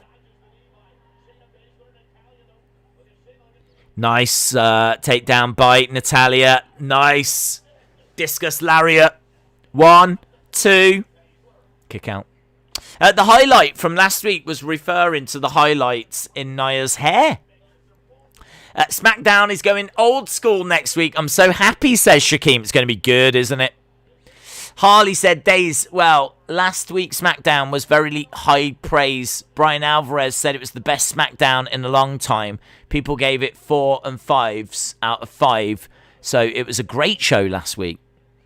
Well, apparently not if the highlight was Tamina beating Nia. If that was legit the highlight. Which I doubt it was. Into the corner goes Nia.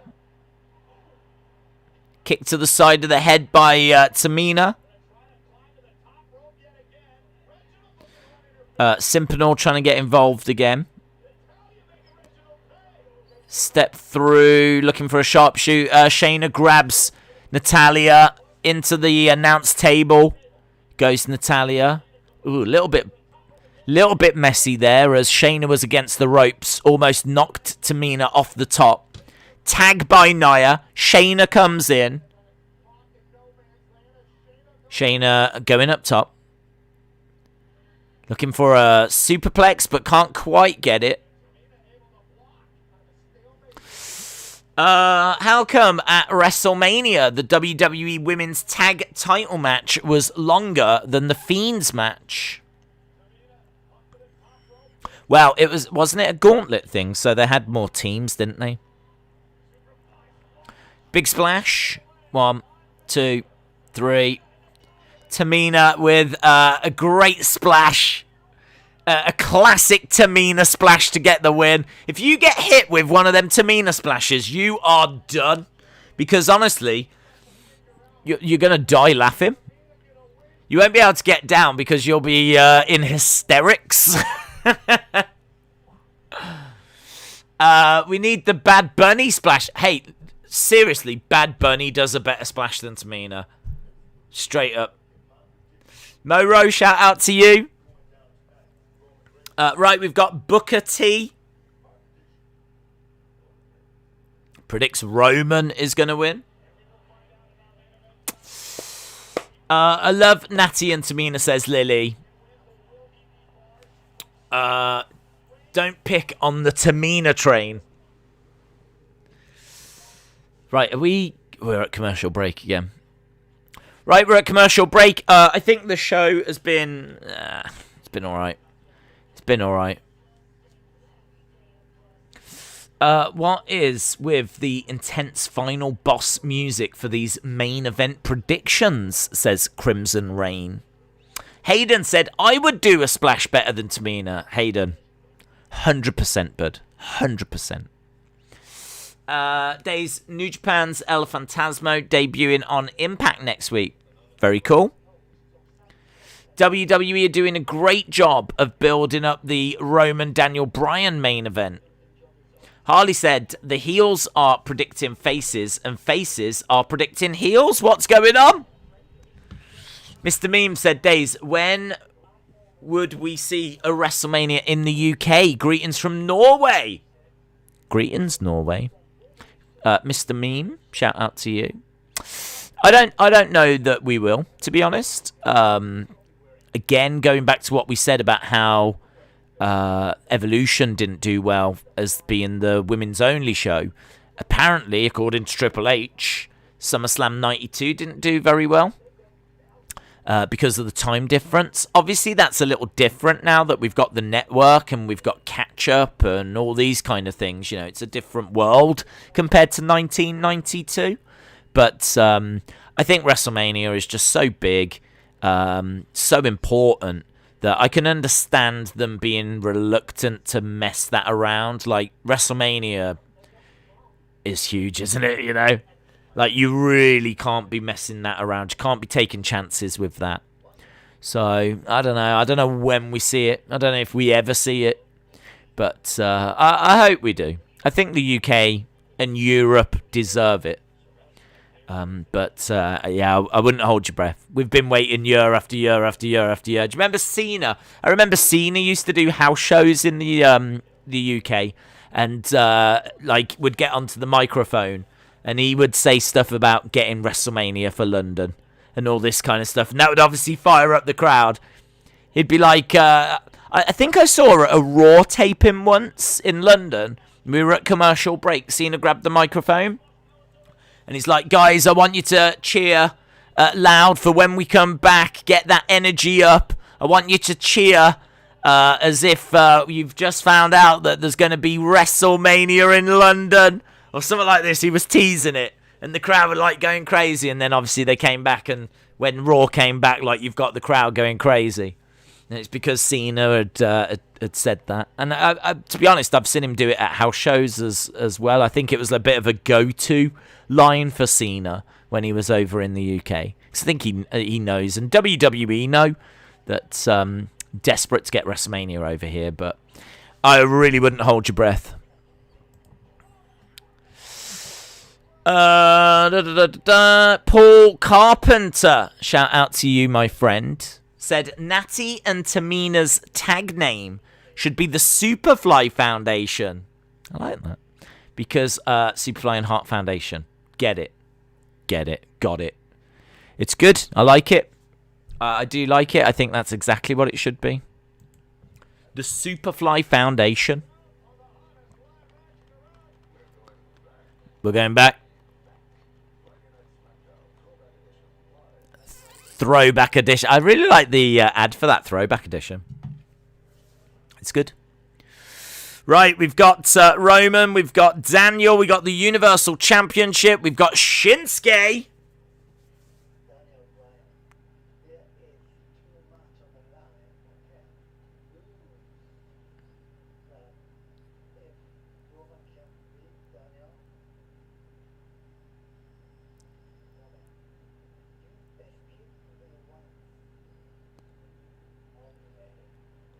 Roman, you escaped me once. I will be waiting. He didn't really predict anything.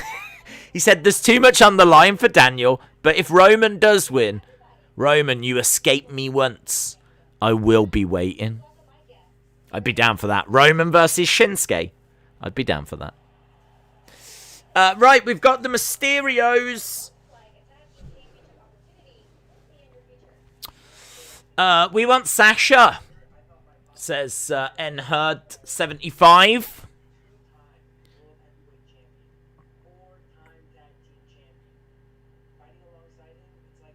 So we've got Dominic, we've got Ray.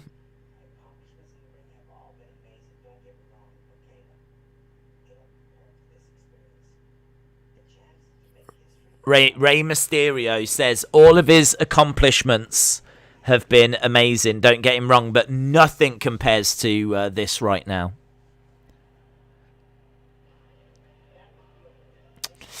Nakamura did say that he predicted Daniel as there is too much on the line.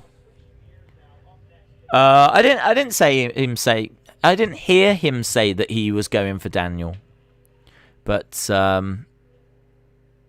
here's the Aleister Black thing. Right, I've been properly looking forward to this. Here we go. You look at me, you judge me.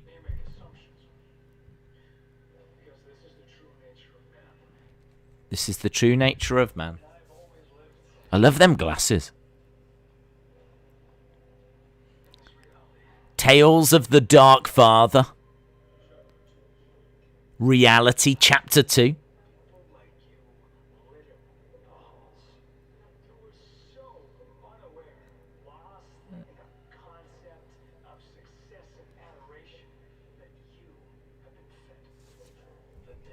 Moro, Shayna no-sold the pin.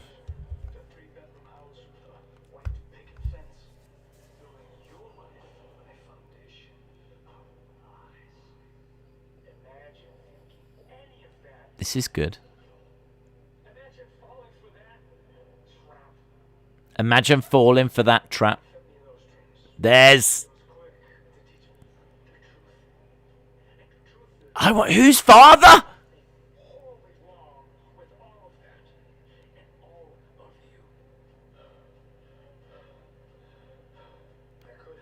Please be Undertaker. Please be Undertaker.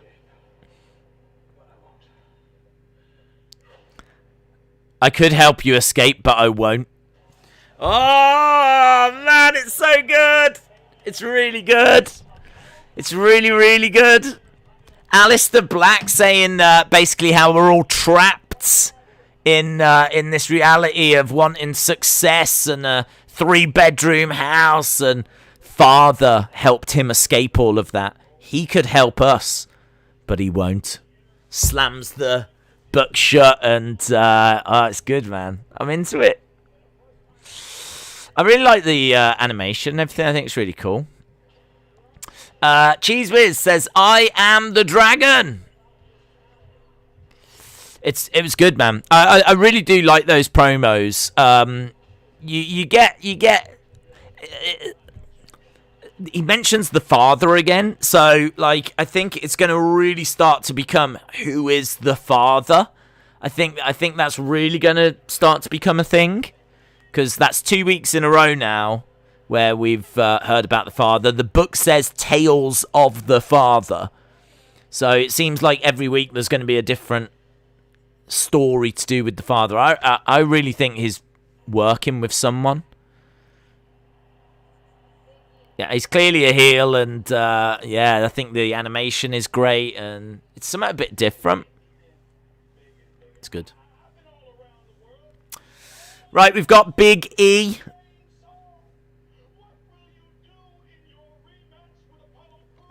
Roman Reigns is fire. The father is the Undertaker. I'd love it if it was.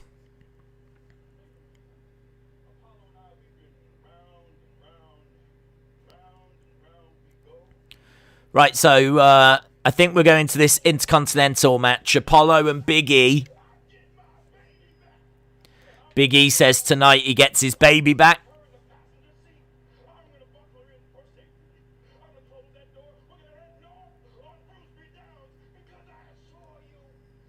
He's fired up.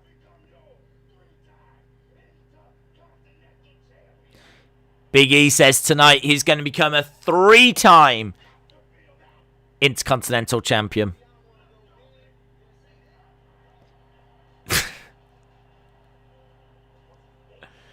Right, here we go. Big E making his way out.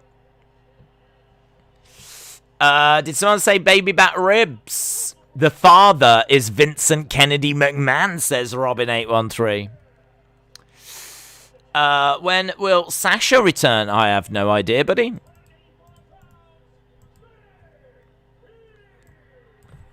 Is she off doing Mandalorian things? I think someone said she was.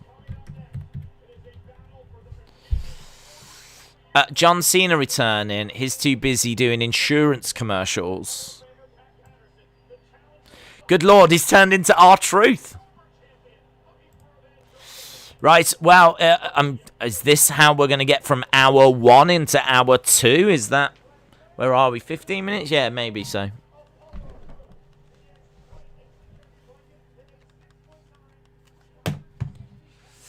WWE needs to bring in Jerry Springer to find out who the father is. Big E wants his baby back into Continental Championship. The father is Jake Paul, says Robin813. Yes. Right, there's Commander Aziz and Apollo.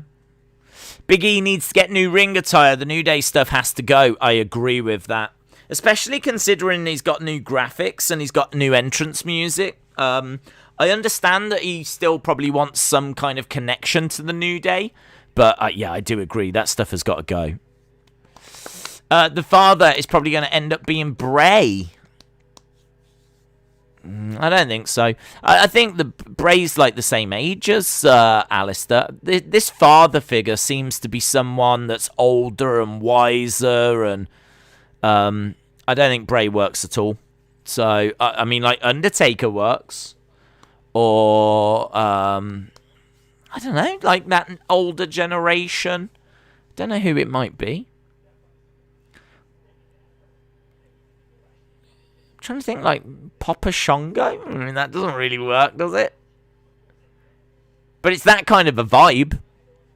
But I think Undertaker's perfect. But yeah, no, not Bray. He's the same age as Aleister, so it doesn't really work. The father's hat looked like Undertaker's, says Bill. Days AEW going to be head-to-head against SmackDown on 29th, and Double or Nothing pay-per-view is the next night. Papa Shango. Mankind is the father. The only problem with that is that, like, we found out it's just characters, wasn't it? That just different parts of Mick Foley. Kind of feel like whoever this is, they needed to be quite dark all throughout. I think Mick Foley was a bit too... He was dude love and everything as well, wasn't he? So it doesn't really work. Is it me, or has it got Jake Roberts? Jake Roberts is a great shout. Jake Roberts is quite dark, isn't he? I feel like the Undertaker is the only person that could be the father. Yeah, Undertaker would be awesome, man. It'd be perfect. Undertaker would be perfect. It's not Undertaker. He is retired. Yeah, I don't think it would be Undertaker, because I don't think Undertaker's going to want to... I think he's enjoying the retired life, but he would be the perfect person for it. Harley said, Days, watch out. In about 15 minutes, Cesaro is going to predict Roman. Jay will predict Dan. Imagine if Jay did. I thought he had a new outfit with people on it, says Paul Carpenter. Randy Riddle finisher. Maybe you travel back through time and he's your father. Jake the Snake would be cool, but Jake's obviously in AEW. Pinnacle. Jake the Snake would have been perfect, but he's in AEW, yeah. Go Roman, says Beth. Kayla again. Oh, I'm still at commercial break. LSW said, Days, it shouldn't be Undertaker. I want Aleister to go over on his own without Undertaker. Days, how'd you feel about Undertaker faction with Aleister and Bray on SmackDown, leaving Alexa on Raw with a Fiend-like gimmick? It's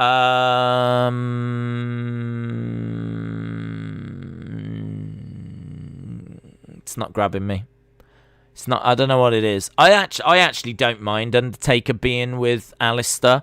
I do agree with LSW that he can't. What I don't want is, you know how Sting is there every week with Darby Allin. I wouldn't do that.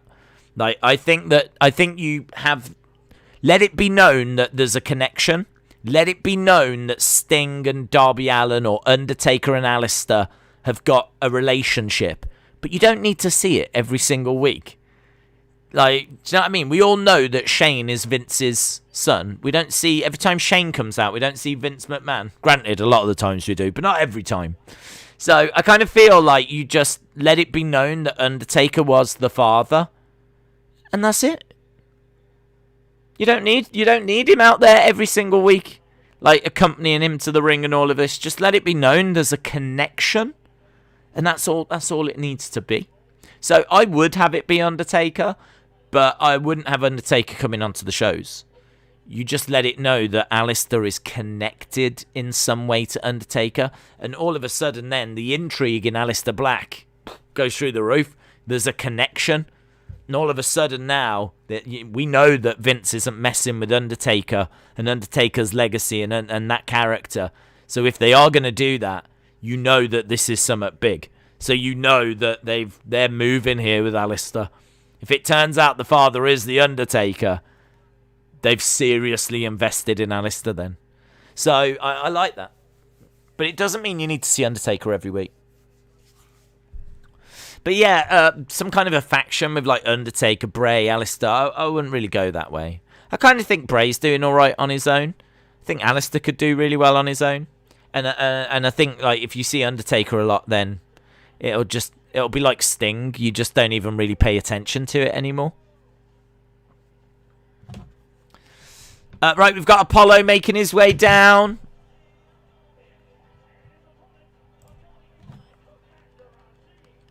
Accompanied by Commander Aziz.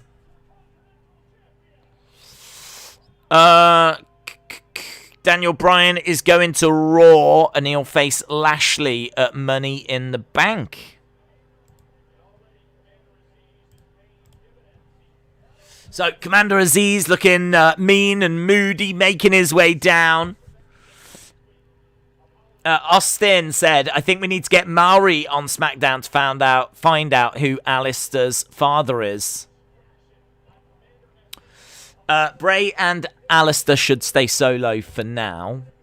John said, maybe Michael Kane could be the father. I doubt Vince would be willing to... I thought you meant Michael Cole. In my mind, I thought you'd just misspelt Michael Cole. Yeah, maybe the father. Maybe this person, this dark overlord that was giving Aleister Black all this life advice and wisdom, was Michael Cole. What a twist! What a twist! Imagine if the dark overlord, imagine if this father that trained Aleister Black not to defeat the dragon, but to become the dragon. This dark overlord that opened Aleister's eyes turned out to be Byron Saxton. Woo! That would be a swerve. That would be a swerve. It'd be like Hogan turning heel all over again. Biggest shock in wrestling. What, the end of the streak? I don't think so.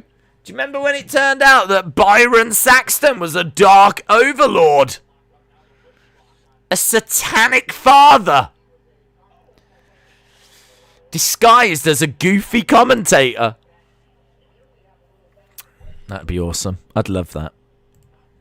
Instantly, that SmackDown would be 10 out of 10 for that reveal.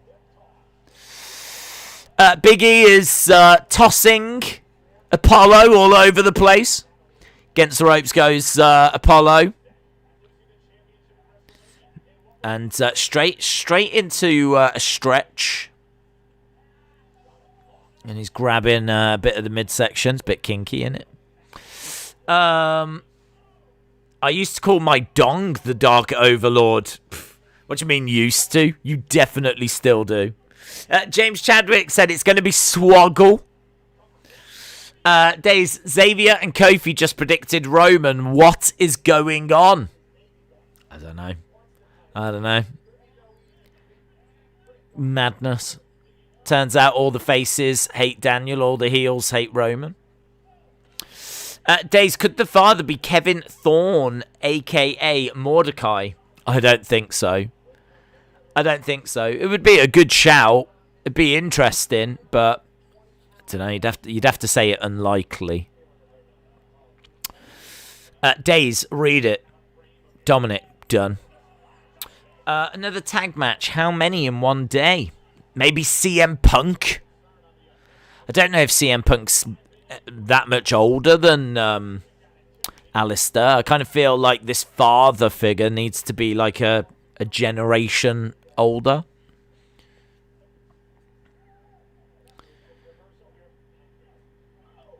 Onto the top rope goes Big E, clothesline by Apollo. We're 5 minutes away from the halftime scores. So 5 minutes away from the halftime scores. We are going to be doing UFC tomorrow. I am planning on doing the boxing as well. So there should be some boxing going into UFC. And just as I say that, we go to commercial break. Not yet for the halftime scores. Not yet. Moro says Ben Dover is the father. John said maybe it's going to be Anthony Hopkins. That's why he didn't get to give an acceptance speech at the Oscars. Yes, because he's preparing for this, for the role of a lifetime. He's getting ready for this role. What if the father is Hulk Hogan? That'd be wild. I bought my WWE Bad Bunny t-shirt and a Kevin Owens t-shirt at my local children's play school. I don't think the father really needs to be old just to have more experience. That's an interesting take. Nightwing Protocol. What if the father is Barbie, says Austin. This show has been underwhelming. It feels like the show was revolving around the Roman Daniel match and they're not putting effort into other stuff. I don't disagree, to be honest. I think this Intercontinental match is all right. I'm not expecting Big E to win, but you never know. It is for the title. But, yeah, I mean, everything up to this point has been a bit underwhelming. I wouldn't say it's been a disaster, although I really don't need any Nia Jax match ever. I think any time I see Nia Jax coming down to the ring, I automatically know that it's going to be a bad segment. And certainly if it means we're going to have to see a Tamina splash in the same segment, and we've got Simpanold in there as well. So, yeah, there's just a lot of badness going on. But, yeah, I mean, this Intercontinental will be all right. The father is Paul Heyman, says Chris. I would love to see Roman Reigns lose, says Levi Springer. Gene Simmons would be a good father choice. He slept around a bit in his younger days, says John Costello. Do you know who would be great as the father? Who is also a WWE Hall of Famer? Ozzy Osbourne. Ozzy Osbourne! Imagine Ozzy as the father! Jennifer Lockhart said Undertaker is who we want, and who we'll end up getting is Gangrel. Well, to be honest, I don't think fans would mind Gangrel. I mean, yes, it's a step down from the Undertaker, but I don't know that people would be too down on that. Because of the fact that obviously he sort of brought in Edge and Christian. So he's got a bit of a history of introducing and being associated with some real talent. So it's actually, do you know what? It's actually not a bad shout. The father could be Triple T. Yes. Andre the Giant is the father. Tony Khan is the father. Virgil is the father. Days, you said everything's been underwhelming up to this point, but what about Aleister? That was good. First match, underwhelming. I don't think that was necessarily underwhelming. It was underwhelming. It didn't do anything for me. I was like, didn't do anything. Like it was good to start the show with Bianca, but first match I didn't need. The Nia stuff I didn't need. This match is alright, and yes, the Aleister thing was good. Paul Carpenter said, I don't think the father exists. It might just be like a Sister Abigail story. Right, so the father's... Hopefully the father's not like a spirit. Hopefully the father is... If it's going to be anything, if it's not a person, I hope it's just part of Aleister's imagination. But in all honesty, we've got enough of that going on. I don't need any more of that. We've already got Alexa talking to a doll. And, Bray talking to puppets and fiends and all this stuff. I don't need Aleister doing stuff like that now. So I would rather it be a person. Because I think that's really interesting. Because I'd like to know who influenced young Aleister. Who was it that took young Aleister and influenced him? Guided him. Made him who he is today. And if it turns out to be a made-up person or an imaginary person, I think that'd be a bit disappointing. But they could go that way, Paul. Absolutely. William said George the Animal Steel is the father. Father is T-Bar is the father, says Robert. Mr. Socko is the father, says Daniel. It's working, though, isn't it? Look how long we've spent talking about this segment. There's an Intercontinental Championship match going on. We're talking about who's the father. So, it's working. I should imagine it's a conversation that's playing out on social media as well. Kick to the midsection by Apollo. Big splash by Apollo as well. Into the corner goes Big E, but a Uranagi. And kick out by Apollo. Ghost Banana is the father. Dave in real life says, I am the father. The father is Days, says to boy. Roman Reigns is father. Boogeyman is the father. Do you know, Blunt Man, if Boogeyman was serious, if he was like sat there and he was seriously talking and being quite dark, that could actually work. If he's going to be like weird and just, do you know what I mean? I'm the Boogeyman and all this kind of silliness, then it won't work. But if he was like having a proper conversation with Aleister and he was actually quite deep and it was quite dark and all of this, it could be quite interesting. The problem with the Boogeyman was that he was PG scary, wasn't he?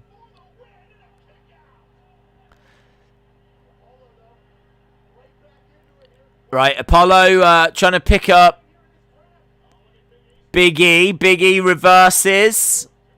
They just... This match is weird. Like, they just seem to be going through the motions. Commander Aziz grabs the leg of Big E. Hurls him into the ring post. And that's the end of the match. So, Aziz saves Apollo. Looks like Big E was about to get his championship back. Down comes Kevin Owens. Kevin Owens sprinting his way down. Kevin Owens unloading now on Commander Aziz. Moldy Spoon says Eric Bischoff. It's interesting. Eric Bischoff's an interesting shout. Part of me doesn't think that works, but then part of me thinks it does. The reason I don't think it works is because when Aleister was young, would WCW not be going on? So why would Eric Bischoff be spending his time with Aleister Black? I don't know. But then part of me thinks, yeah. Oh, Sammy arrived. It definitely should be Undertaker, though. Let's make this crystal clear. For me, it definitely... We can throw all these names out there, but Undertaker is the absolute person it should be. Right, we've got... is this going to be a... Do you reckon this will be a tag match or something? Is this going to be Apollo and Sammy versus Kevin and Big E?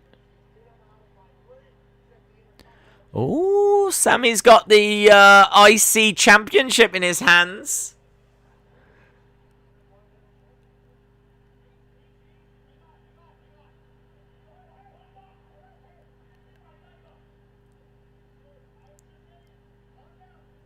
Apollo shouting in his Nigerian accent.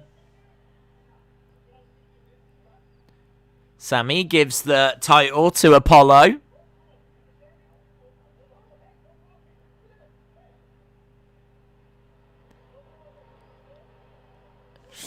Eva Marie is the father.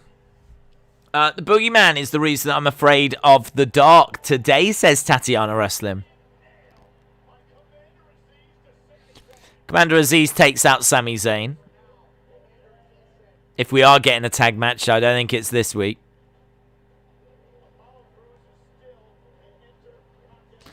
So, Apollo Crews retains. Big E wins, but...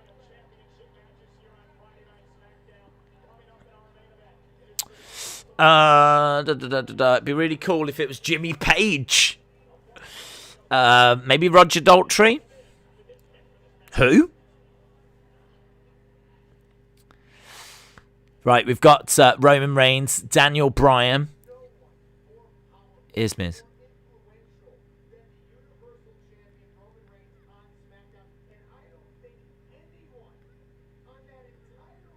I think Miz is going for Roman.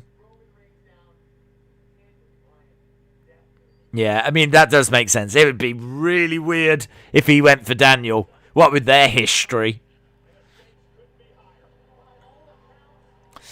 The father is Darth Vader, leading to Koska Revs, bracket Sasha Banks, thanks, because I had no idea who that was, versus Darth Vader. Rick E245 says James Mitchell or Raven could work as the father. Wrestle with Andy says Rodney Trotter is the father. Rodney Trotter, of course, one of the key characters in a little show known as Only Fools and Horses. Kayla chatting away with Paul Heyman this Monday.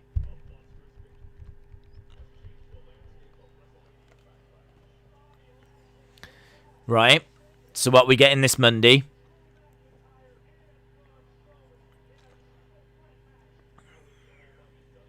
How will the Almighty deal with Braun and Drew? What's next for the Queen?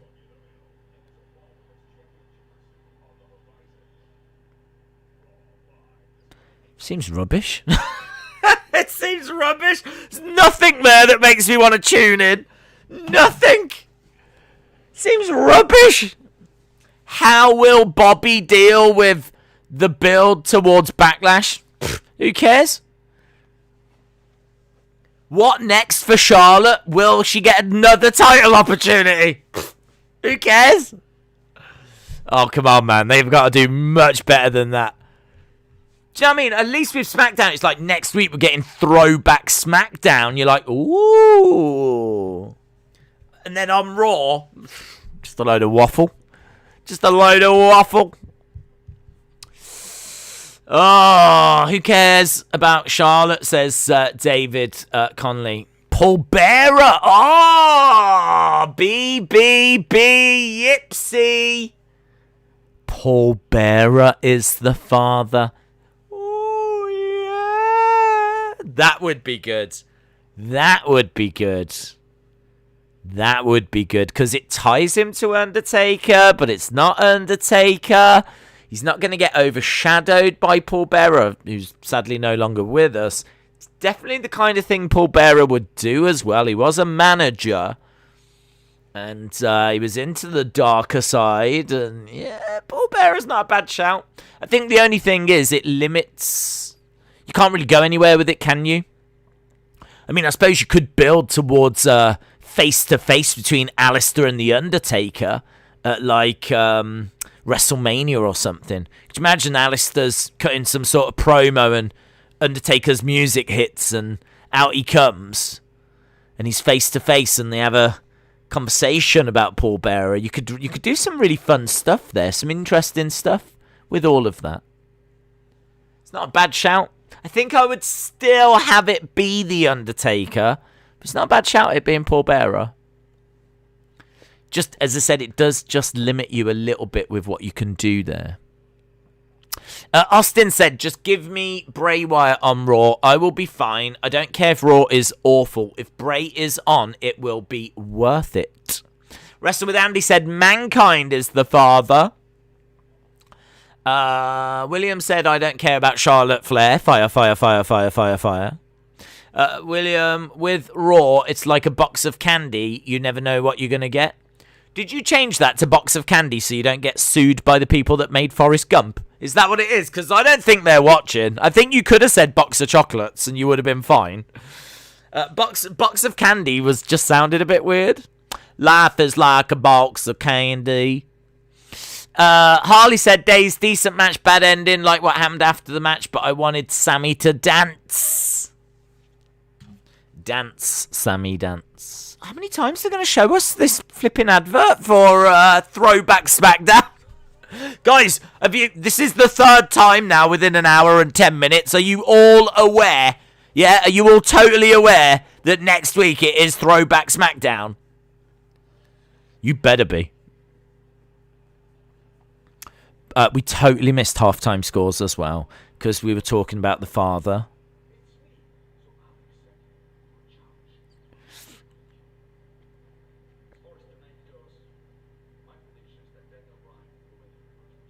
All right, Cesaro predicts Daniel.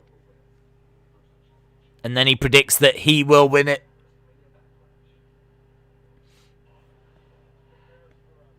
Smash 'em, stack 'em, pin 'em.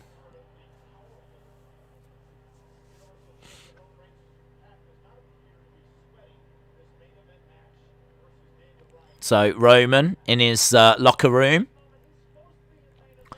It's going to be Hornswoggle, says Clay.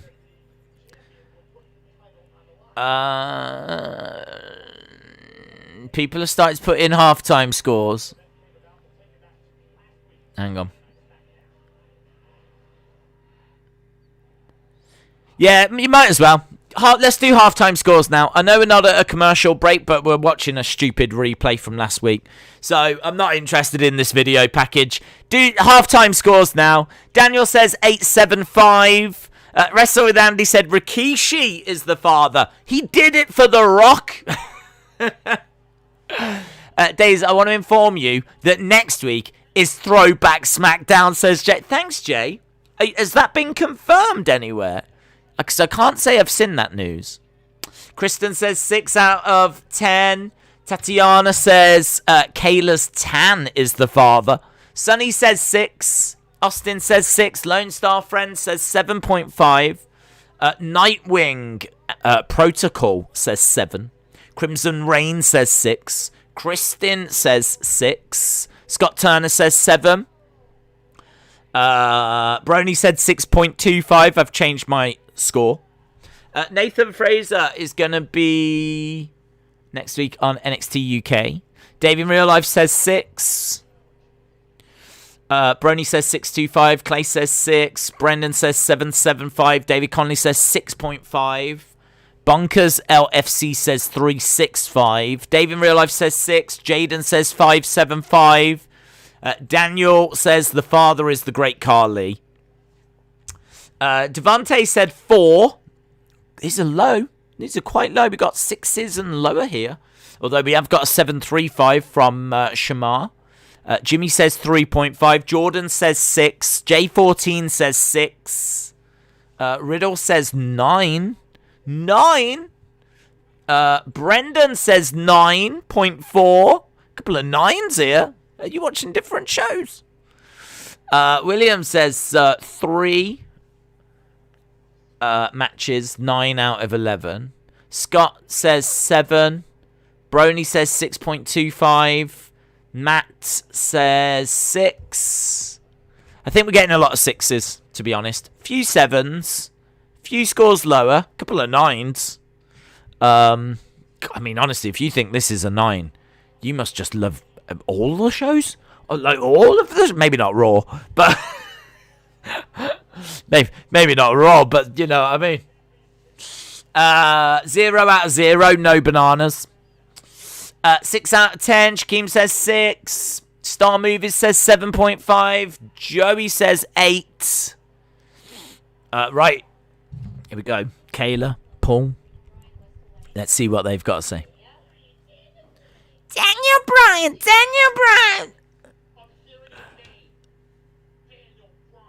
Is tired of hearing about Daniel Bryan.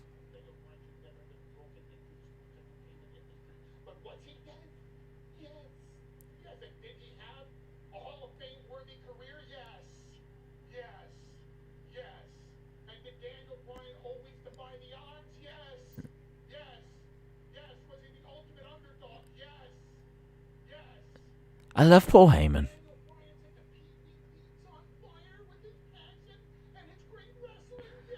Has he had a Hall of Fame career? Yes.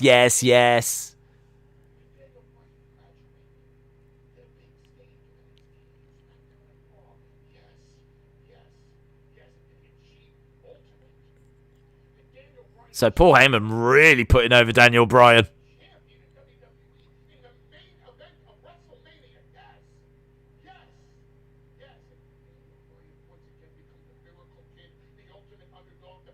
Can he once again defy all the odds? Can he once again become the Miracle Kid?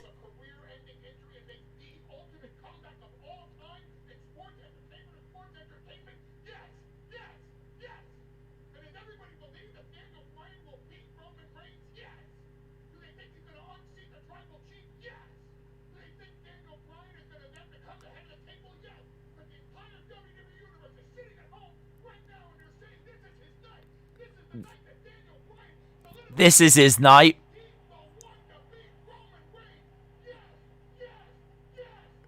Where's the twist?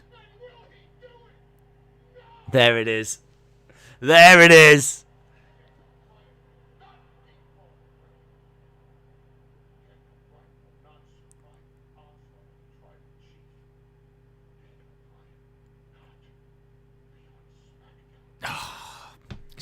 It's just a real pleasure to watch Paul Heyman, isn't it?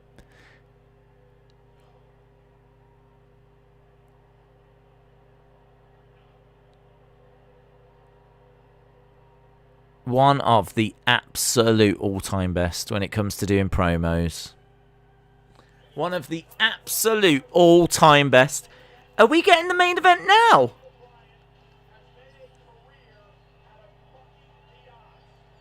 This match is going to be getting 40 minutes. What? We're starting now? Wow. I'm very surprised at this. Very, very surprised. If this is going to get some serious time, which this is getting some serious time, unless there's anything that's coming after it. Why would there? Roman Reigns, Daniel Bryan. This is match of the year contender. Straight up. These two can go. And if they're getting time, you know, like some of those great matches, you know, like last year we got AJ versus Daniel for the Intercontinental Championship. And it got a good amount of time. Looks like they're giving this match a lot of time as well. Giving this match what it needs, which is brilliant to see, in all fairness. Brilliant to see. I'm excited by this.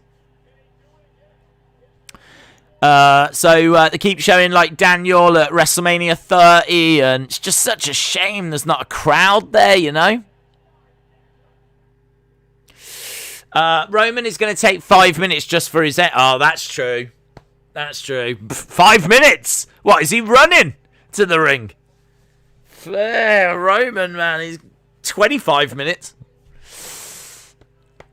That is madness, isn't it? That is madness. 40 minutes? Chalmers, shout out to you.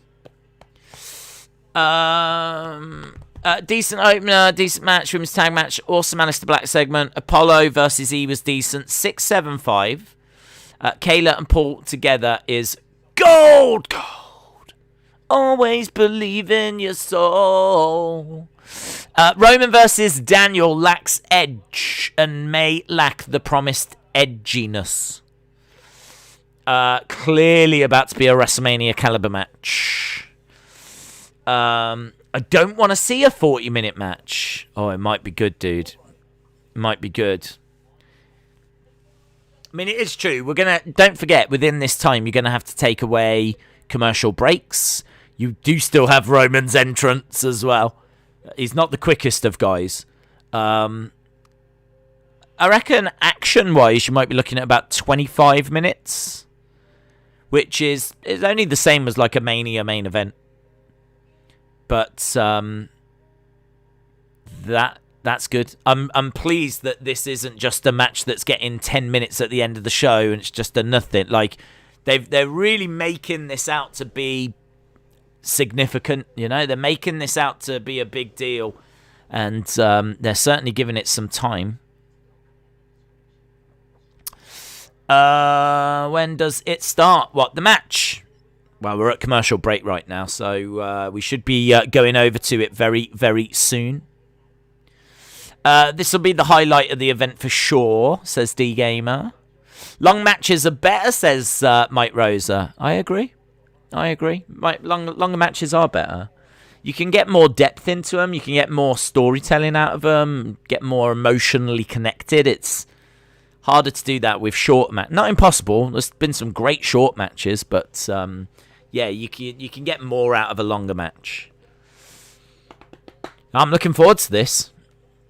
I mean, in all fairness, there's only 39 minutes right now, you know, so once you've done Roman's entrance, you're probably looking at about half an hour.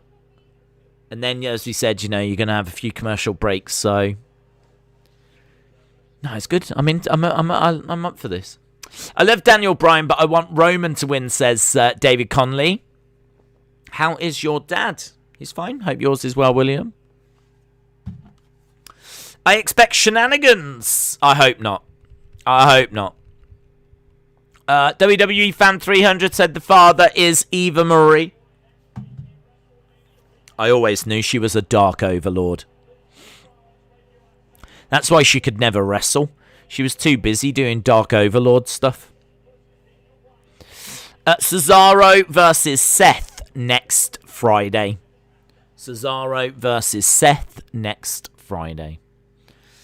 Right, Roman, Daniel. Hello. What's this? Holiday Corbin? Look at King Corbin.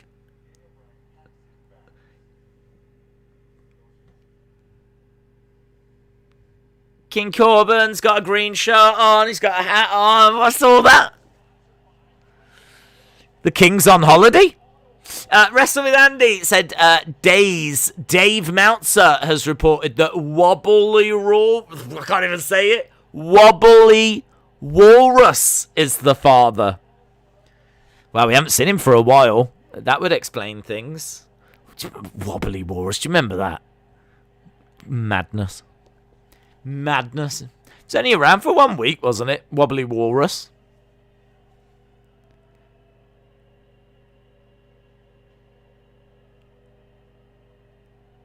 New music. New music.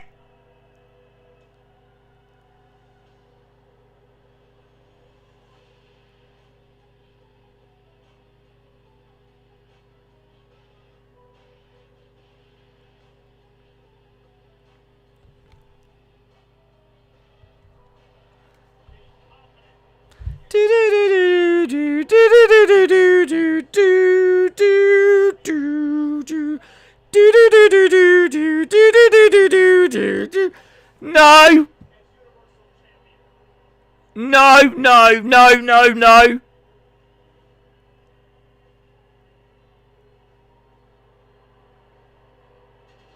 What's this got to do with Tribal Chief?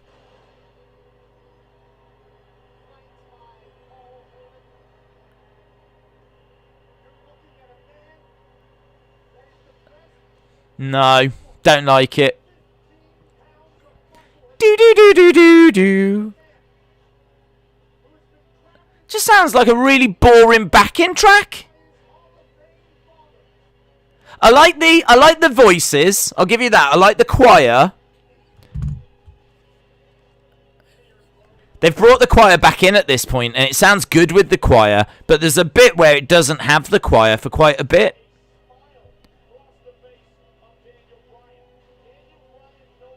Yeah, this bit's good. This bit, I like this bit with the choir.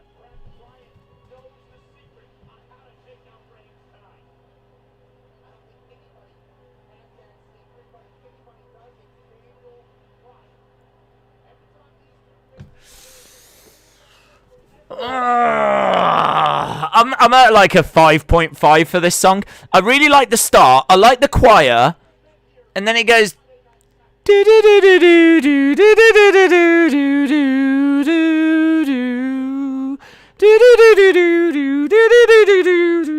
And it's all a bit like. It's not the kind of thing I would have had for Roman, but I like the choir.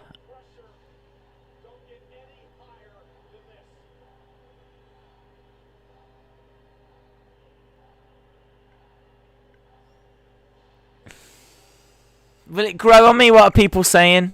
I'm kind of like 5.5. I might go to a 6. Maybe 5.75 for the theme. Put in your... What you think about what you think? I'm at like a 5.5, 5.75. I really like the choir. And when he was standing there and you could hear the choir kicking in, like it felt big. But there's a bit near the start where you've got the choir and then the choir goes and it's just the music. And that's like, what's this? This doesn't fit. But then they bring the choir back and you go, oh, this is all right, actually. So, but parts of it I like, parts of it I don't like. Overall, 5.75. Will it grow on me? Maybe. Maybe. 6.25, 5, 6.5, 6, 6, 3, 5. I think we're all about the same here. 5.5, 5.75, 5, 6. 5.75, 6. It's not that bad, says K Slime.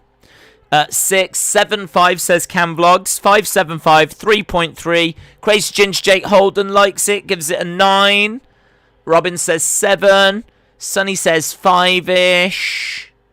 Why didn't they debut at Mania? Perhaps it wasn't ready.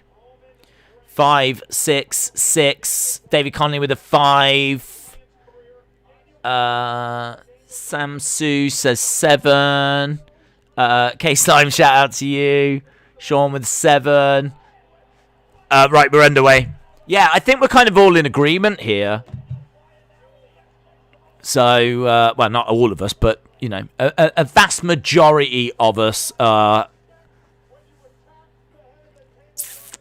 think that theme song gets could have done better. Could have done better. I do like the choir, though. I must say this. I do like the choir. I can still hear them in my head.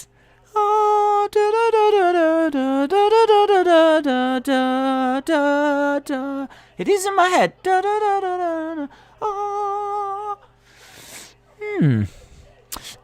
Mo said, I love it, but it's not really Samoan Tribal Chief. Funnily enough, it seems like a theme heel Daniel Bryan would have had.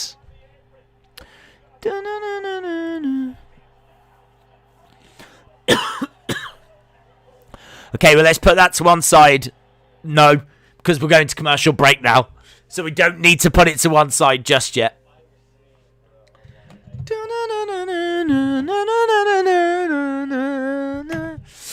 I think it'll grow. I do like the choir bit. I've got it in my head as well, said Mike. I'm sorry, but I loved every bit of it. It fits well with heel Roman. I'm giving it 10 out of 10, says Ryan. You don't have to apologise, Ryan. If you like it, then that is more than acceptable. Sean said 5. This is probably going to be half an hour, 40 minutes long, and they're going to put on a banger, says Sidermere. K-Slime said, for a minute, I thought they were going to have Roman do what Brock did to Kofi. What would we do for the rest of the show? What, like a 7-second win? Perhaps we just listen to that new entrance theme for another half an hour. Harley said, Days, I listened to it. Yeah, I think it's pretty decent. It kind of fits his character. Definitely a lot more than the old one. All hail the Tribal Chief. The mother is Luna Vachon. That'd be cool. I think she's passed away, though. Miguelito says 6.5 for the theme. Seth's theme is way better, says David Conley. It's weird. It's not really my cup of tea. I'm thinking of the title, The Tribal Chief. Yeah, I agree. It doesn't really fit Tribal Chief. When you think Tribal Chief, you don't necessarily think that. But the only thing is, I suppose you've got to be really careful with stereotyping. Do you know what I mean? Like, in my mind, tribal chanting would have made sense to have had some of that in. But instead, we've got, like, this, like, female choir, which, you know, is cool. I really like that bit. But, yeah, I think I would have had some tribal chant. I'm not saying give him Kamala's theme. Or am I? Because I love that theme.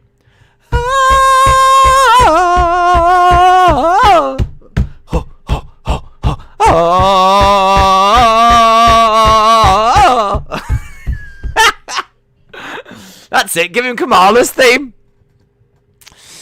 Jim Johnston is the father. I tell you what, they need Jim Johnston, don't they? He commented the other day, XFL. He commented about how the themes were so bad. Apparently, the last theme that Jim Johnston did was Baron Corbin's. I'm really boring, I'm really boring, I'm really boring, I'm really boring, I'm King Corbin and I'm really boring. I don't know if those are the lyrics, but it would have been great foreshadowing if they were. But yeah, apparently that was the last one Jim Johnston did. But be interested. I'd be really interested to see what Jim Johnston would come up with for Roman. That would be really interesting. See what Jim Johnston would create for Roman. Guys, what's this? Wow! Next Friday, we're going back. Throwback SmackDown! What? The rumours were true! What? Insane. Next week, Throwback SmackDown. Crazy. LSW said, Days, Twitter likes the new theme. Twitter has unanimously spoken, as Twitter has unanimously spoken. In fairness, I think that it will grow, but I didn't like it at first. And to be honest, I might have snuck up to a 6 now, but I still think it's far from perfect, and it's still not what I would pick for Roman. Plus, also, Twitter's full of idiots, so I don't really care what Twitter says. I'm on Twitter. Next Friday, Throwback SmackDown, says Sonny. Right, well, both are down. Roman in control at the moment. Kicked to the back by Roman. I wish I could throw back that theme music, says John. I just heard it. I love it. I'm going to give it a 7, says Austin316. Who's winning? Well, Roman is in control. his little snap suplex, and he goes for a pin of Daniel. We've still got 27 minutes to go. Now that I'm going back to listen to it, it is starting to grow on me because I'm getting boss music vibes from it. I would go for a deep voice doing some rapping over this and some tribal chants. The bit that I don't like, so the choir at the start I think is great, but as I said, they go at one point and then it's just the music, and that bit I can't stand. I have to go back. I've only heard it once, but the bit after the choir hits and then you just focus on the music, I hate that bit. But then the choir come back and then it really lifts it again. So, as I said, I'm sure it'll grow, but just not what I would have done for Roman. Right, Daniel lands on his feet, ducks underneath. Big chop by Roman, but it just, I think, did he connect with it? I think he must have, because Daniel's down and Roman's going for the pin, but only gets a 1. Oh, it's back elbow. He hits with the elbow and then chops, and actually what's weird is the chop misses, but it's the elbow that hits, so he does that. So it looked to me like he'd missed with a chop, but it's actually the elbow that he'd driven in. They're piping in Daniel Bryan chants. Right hand by Roman. Daniel goes down. Daniel Bryan. There's a guy on the Thunderdome screen who's wearing a crown. He's got a yellow background and he's wearing a crown. What a boss. That is a boss move, isn't it? Look at that dude. Uppercut by Daniel, and again. One more for the road. Roman hurling Daniel into the corner. Charging over. Drop toe hold by Daniel Bryan. Roman goes face first into the turnbuckle pad. Kick to the body. And again. Do you think Roman with Volta's theme would work? I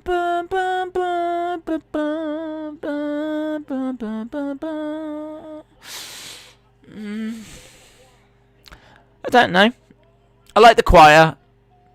I'd like some tribal chanting. I think I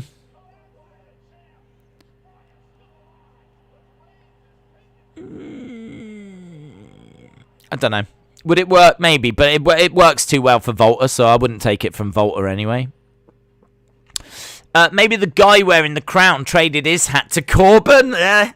Maybe. It's similar to The Rock's theme, which is why I like Roman's theme, says Crazy Ginger Jake Hold'em.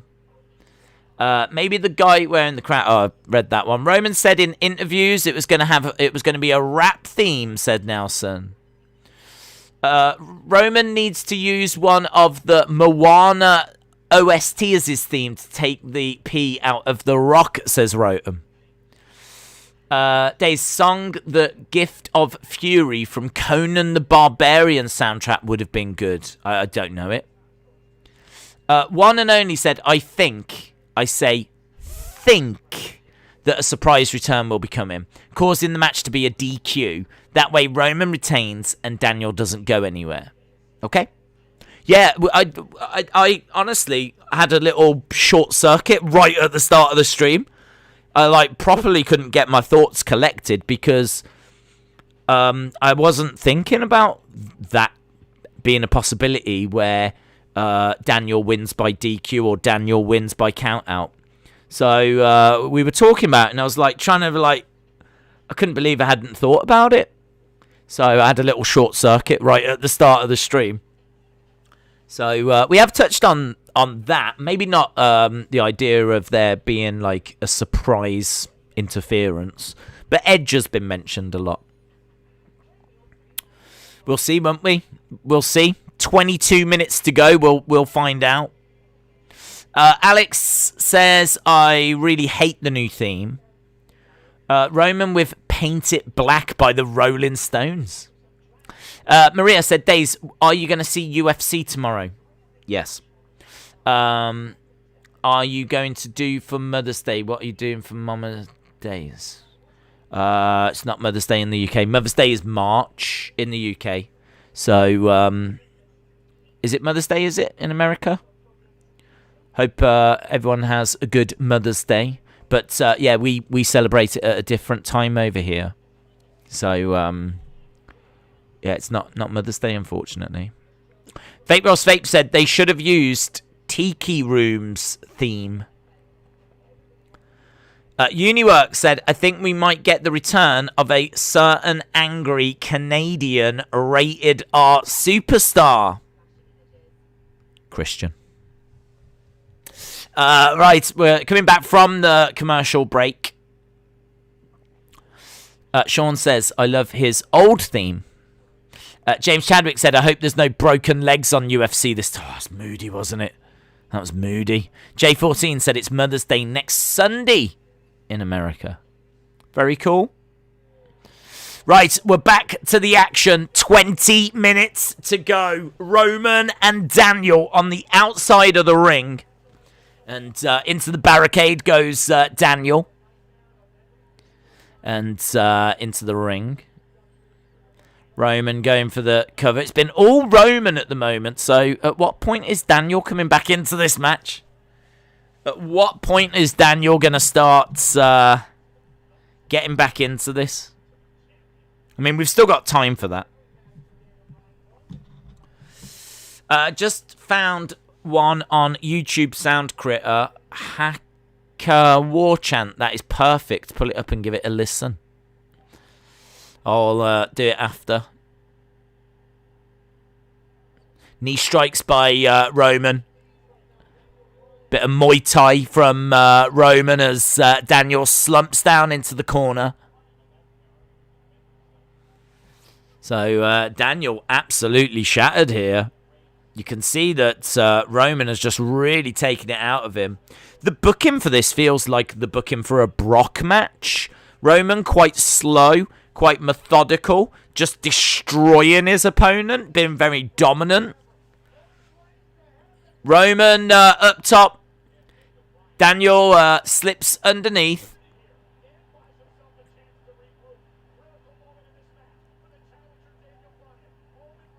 So Daniel down, Roman in a bit of trouble. Roman's wearing red underwear as well, by the way. Breaking news. Roman red pants. That's what we've got. Roman red pants Reigns. Back suplex to Roman by Daniel. Roman red pants Reigns is down in the middle of the ring. He's got new music and new red pants. If next week is Throwback, maybe Roman will come to the ring with Jimmy Superfly's music. Maybe you can show Tamina how to do a frog splash. Roman's got red underwear, ha ha ha scenes.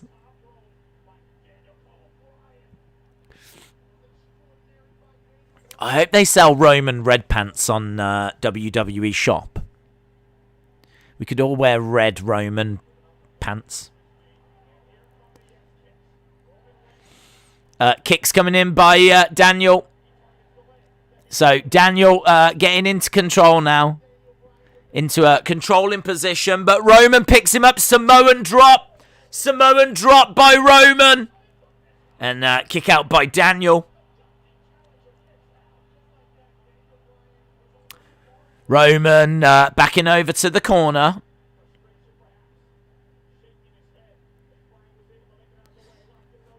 Here we go. Roman going for the Superman punch, but a kick by Daniel. Kick to the legs. Daniel backed into the corner. That was a nasty kick.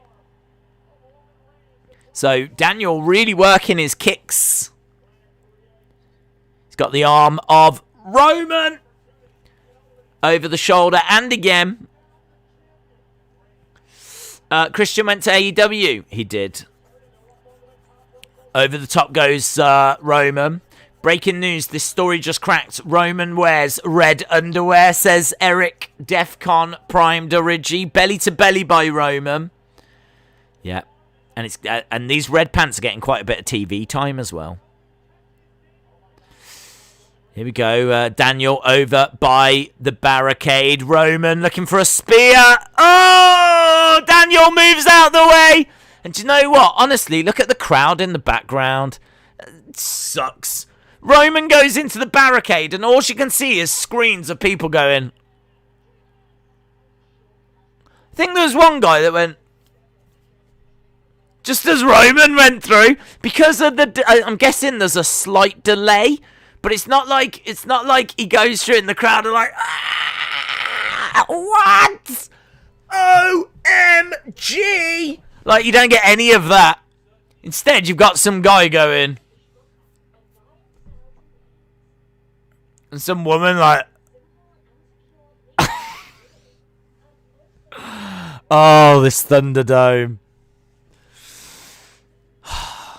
Didn't work. The Thunderdome bit didn't work. Took me out of the moment, guys. I was out of the moment. Do you know what I mean? I was watching it and I should be like, ah, wah, wah. Instead, I've got this epic moment with people just like passing out in the background. And the crowd go mild. Days, it works for red shoes. Yeah, that's true. New Japan have got red shoes. WWE have got red pants. What a throwback move. In my mind, there is no lag. It's just the crowd just not feeling it. Do you know what I mean? In my mind, the crowd are just watching it, but they're just like really not into it whatsoever. Breaking news next week. Jimmy Snuka will teach Tamina how to do a frog splash. Maybe they can't handle the red pants or the truth. Days, Haka is a Samoan war dance. That's why I looked it up. Yeah. It's they do it, the All Blacks do it, don't they, before the rugby? That's how I know of it. Chalmers said, imagine they went wild as soon as it went to commercial break. They're basically just waiting for commercials like this. And as soon as they go, they're like, yes! Yes, yes, yes! They're commercial stands. That's what they are. Sitting there in the Thunderdome is an inconvenience for them. Instead of rest in peace, it's rest in Roman's red pants. Maria said, can we see your dog tomorrow? Please. She's upstairs. She can't come downstairs because it's too steep for her. And she's too fat. So, I might be able to show you a picture. But I won't be able to show you her, unfortunately. Because she's not able to come down here. Which is good, because there would be hairs everywhere. I need the Thunderdome. I heard the Thunderdome ends on August 3rd. Well, I think the overall look is good. I think, you know, the kind of shots behind, the picture behind me looks good. That kind of stuff's good. It's kind of like, you know, where you look at the Superstar, you've got a bit of a blurry background. It kind of works for that. But if you actually look at the screens, most of the time, it's just bored people. Do you know what I mean? It's just people that are not really showing any emotion. Or, like, right now, they're being told to applaud.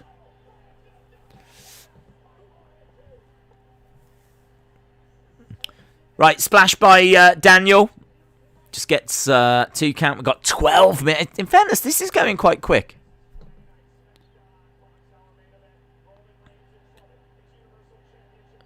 Daniel is yesing away.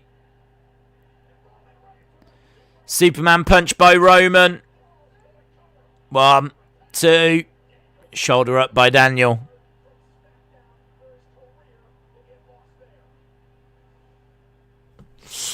Michael Cole is going to botch the ending.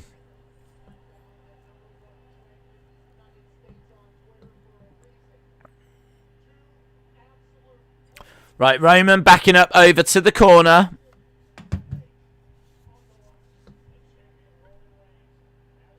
Charging out. Nice by Daniel. Daniel managing to roll up Roman. Going for a pin. Backs away. Looking for the knee. Duck underneath. Here it comes. Connects. Connects with the knee. 1, 2. Ah, foot on the rope. Foot on the rope. That was good.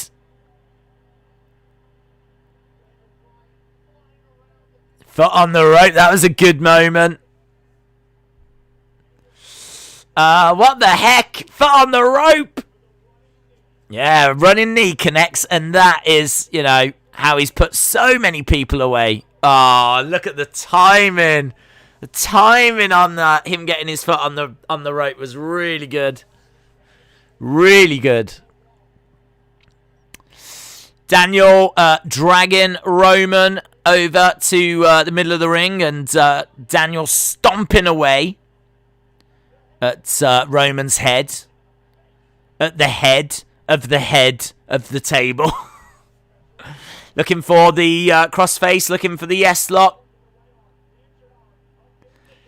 There it is. Hooked in. Hooked in. Roman screaming in pain. If Daniel Bryan was heel, he would win. Chalmers said this match for some reason screams spear. That's what it screams. Spear by Roman. 2. Shoulder up by Daniel. What? Look at this. Spear. This match screams screwy finish. I can't believe people think Roman could lose on a random unimportant episode of SmackDown. Well, he is heavy favourite, of course. But he might lose by, like, count out or DQ. This is 5 stars, says David. Great match. SmackDown Universal Championship CGI graphic being shown. We've got Roman. We've got Daniel Bryan. It's very exciting scenes. Very exciting scenes.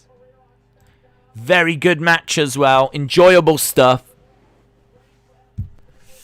2 of the best in the business. And Roman has managed to get on his submission hold. The guillotine applied. But Daniel is quite high and it looks like he's popping his head out. And he does. So Daniel going for an arm bar. That looks like Roman's tapping. That probably looked like Roman was tapping then.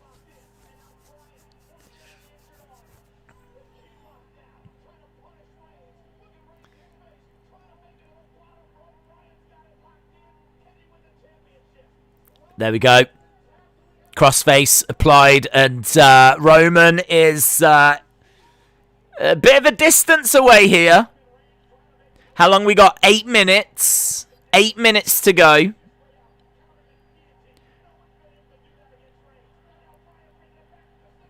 Some lovely wrestling, mat-based stuff going on here. Again, going for that crossface.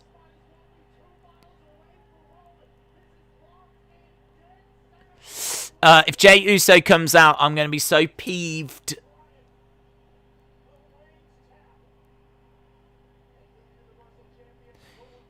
It's middle of the ring. I think Roman's going to just break out of this, to be honest. Looks like he is popping it off, and he does. And now some big ground strikes by Roman. Laying in some big shots on Daniel Bryan. And he's going to look to pick up Bryan, looking for a powerbomb. Oh, big powerbomb.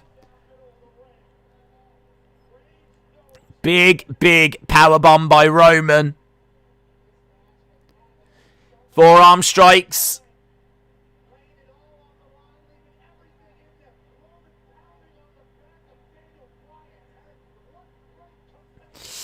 the red pants of the table. It's over. If Jey Uso comes out, I'm quitting WWE.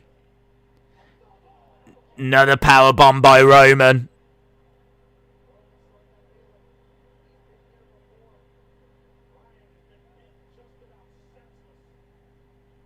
Roman coming over. Grabbing Daniel. Daniel trying to power out of it. Looked like Roman was going for another guillotine. Yeah, and he has, and he's got it, and it's deep as well. That is deep.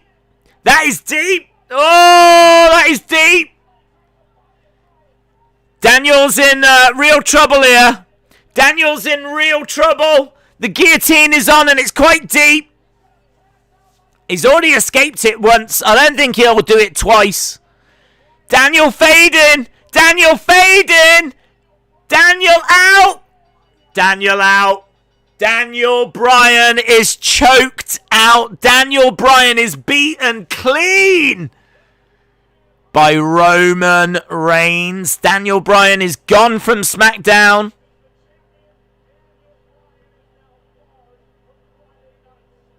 Roman Reigns has dealt with Daniel Bryan. He's choked him out thanks to that guillotine.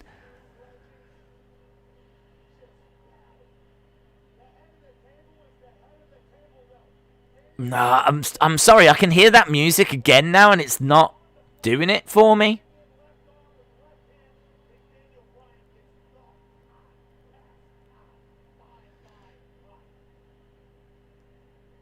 I'm still at like 575 for his music. 575, maybe 6. But Bryan should not go to NXT.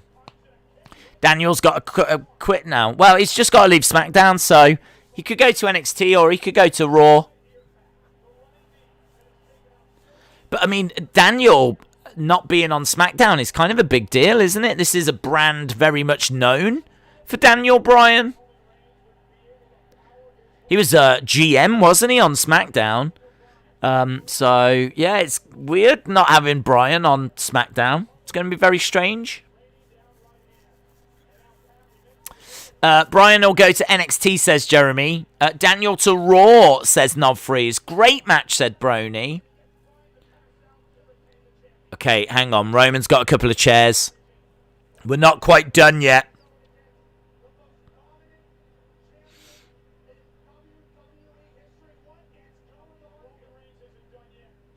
Roman has grabbed a couple of chairs.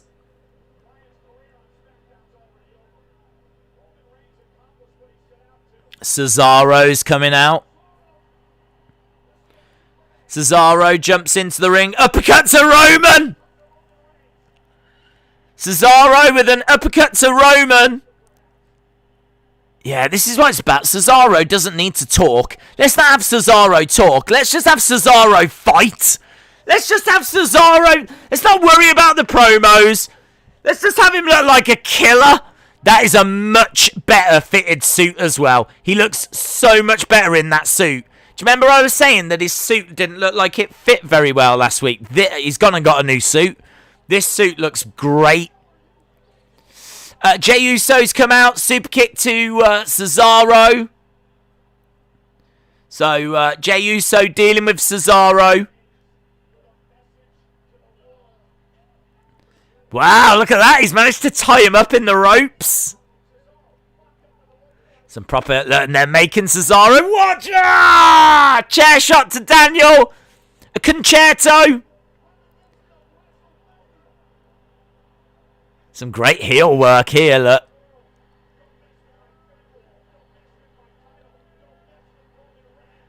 Don't mess with my family. Don't mess with the title. Don't mess with Roman Reigns. Paul Heyman just holding the title up, look, in the background.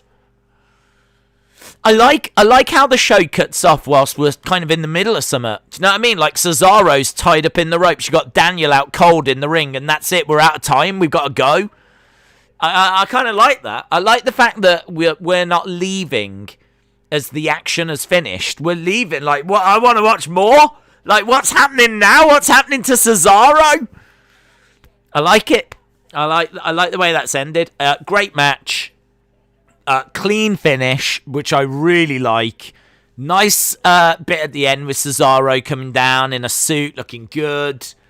Trying to do the right thing.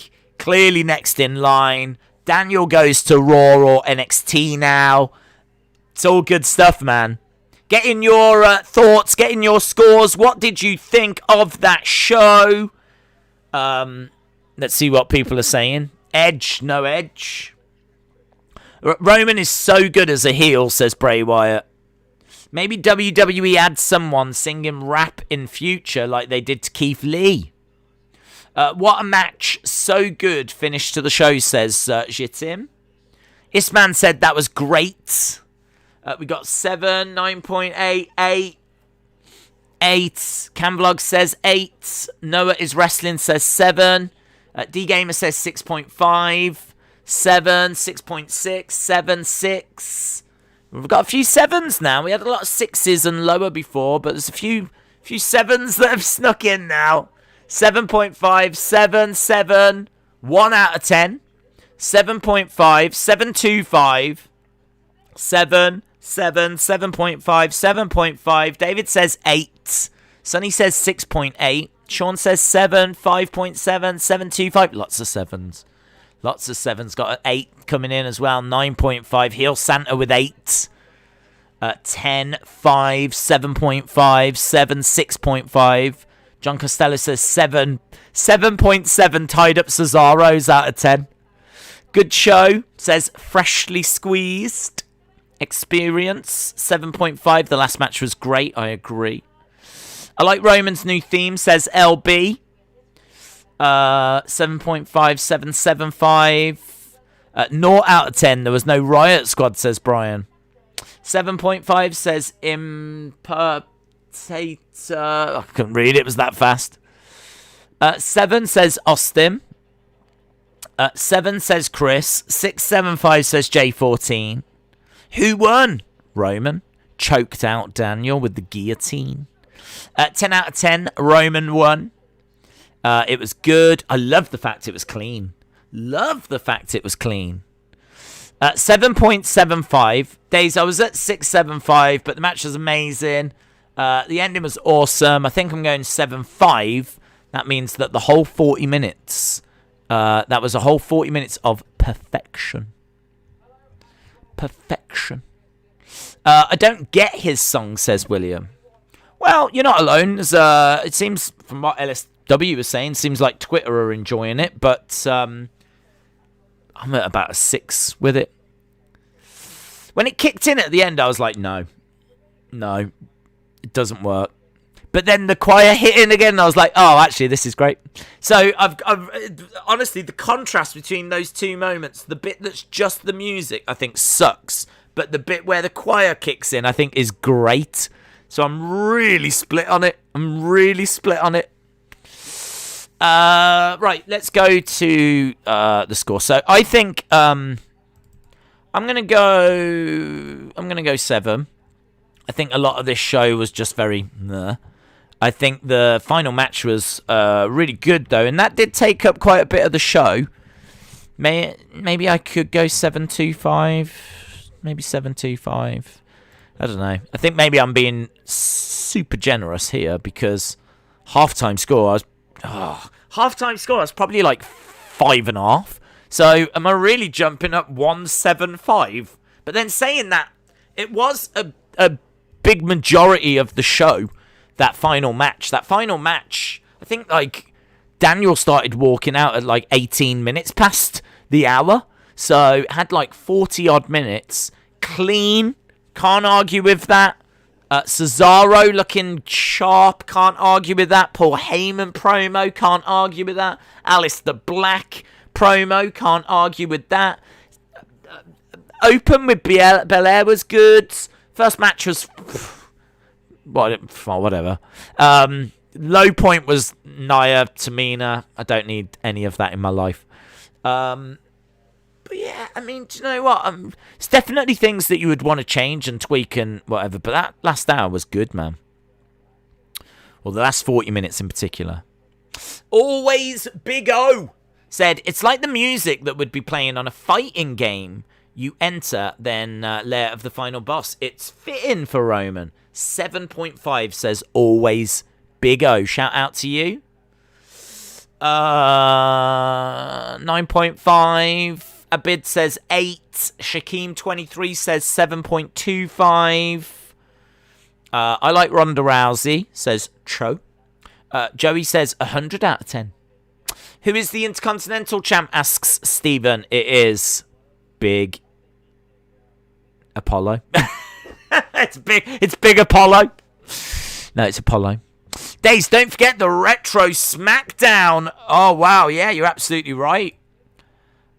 Some of you might not have caught that. It was shown very briefly during the show. But there is going to be a Retro Smackdown next week. So that is definitely something to get excited about. Retro Smackdown on the way next week. So make sure to tell all your friends and family.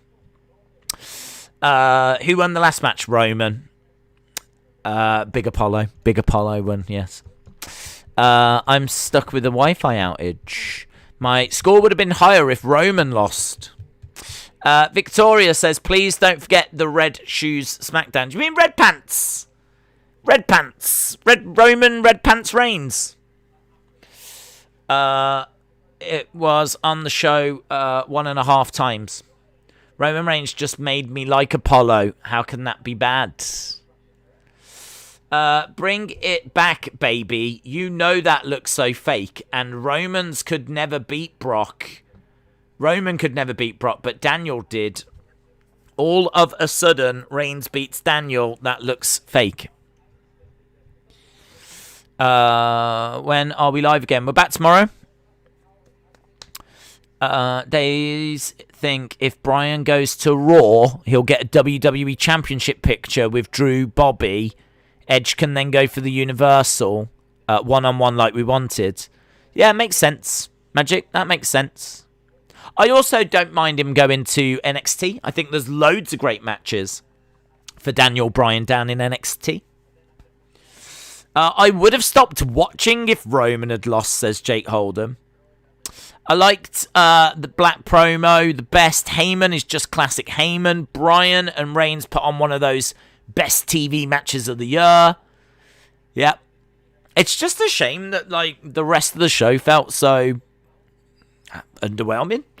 'Cause otherwise, this would have been a very special SmackDown, but just kind of felt like we stumbled our way through an hour and 20 minutes.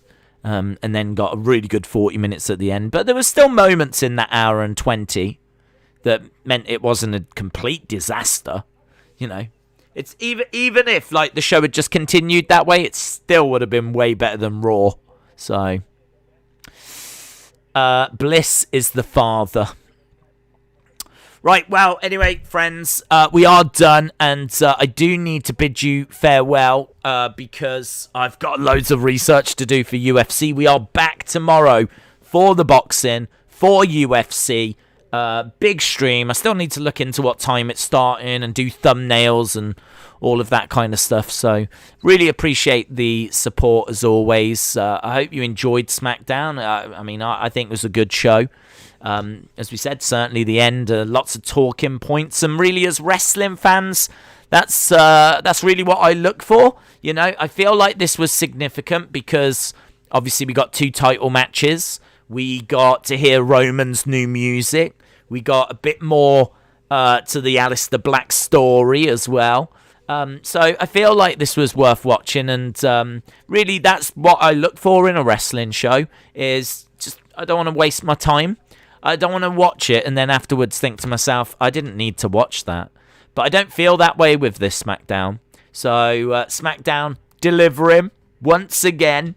And, yeah, it's good. I think there's a reason why we all look forward to Fridays. And it's because they give us summer on the show, you know. Sadly, I don't know if we're going to get anything on Monday, but we'll worry about that on Monday when we get back round to Raw. But you never know. We always watch it in hope and hopefully they'll have something for us. But yeah, as we said, we are back tomorrow. I'm not sure what I'm doing Sunday, but we're definitely doing a stream tomorrow. Obviously, we'll be doing Raw on Monday as well. So have a great evening wherever you are. Hope you enjoyed the stream, and as we said, enjoyed the show. And I hope you have a lovely rest of the night. I know for many of you it's just past 10 o'clock. Obviously, here in the UK, it's 3 in the morning. But wherever you are, I hope you have enjoyed the rest of your evenings. So thanks for watching. I'll see you again next time. Bye for now.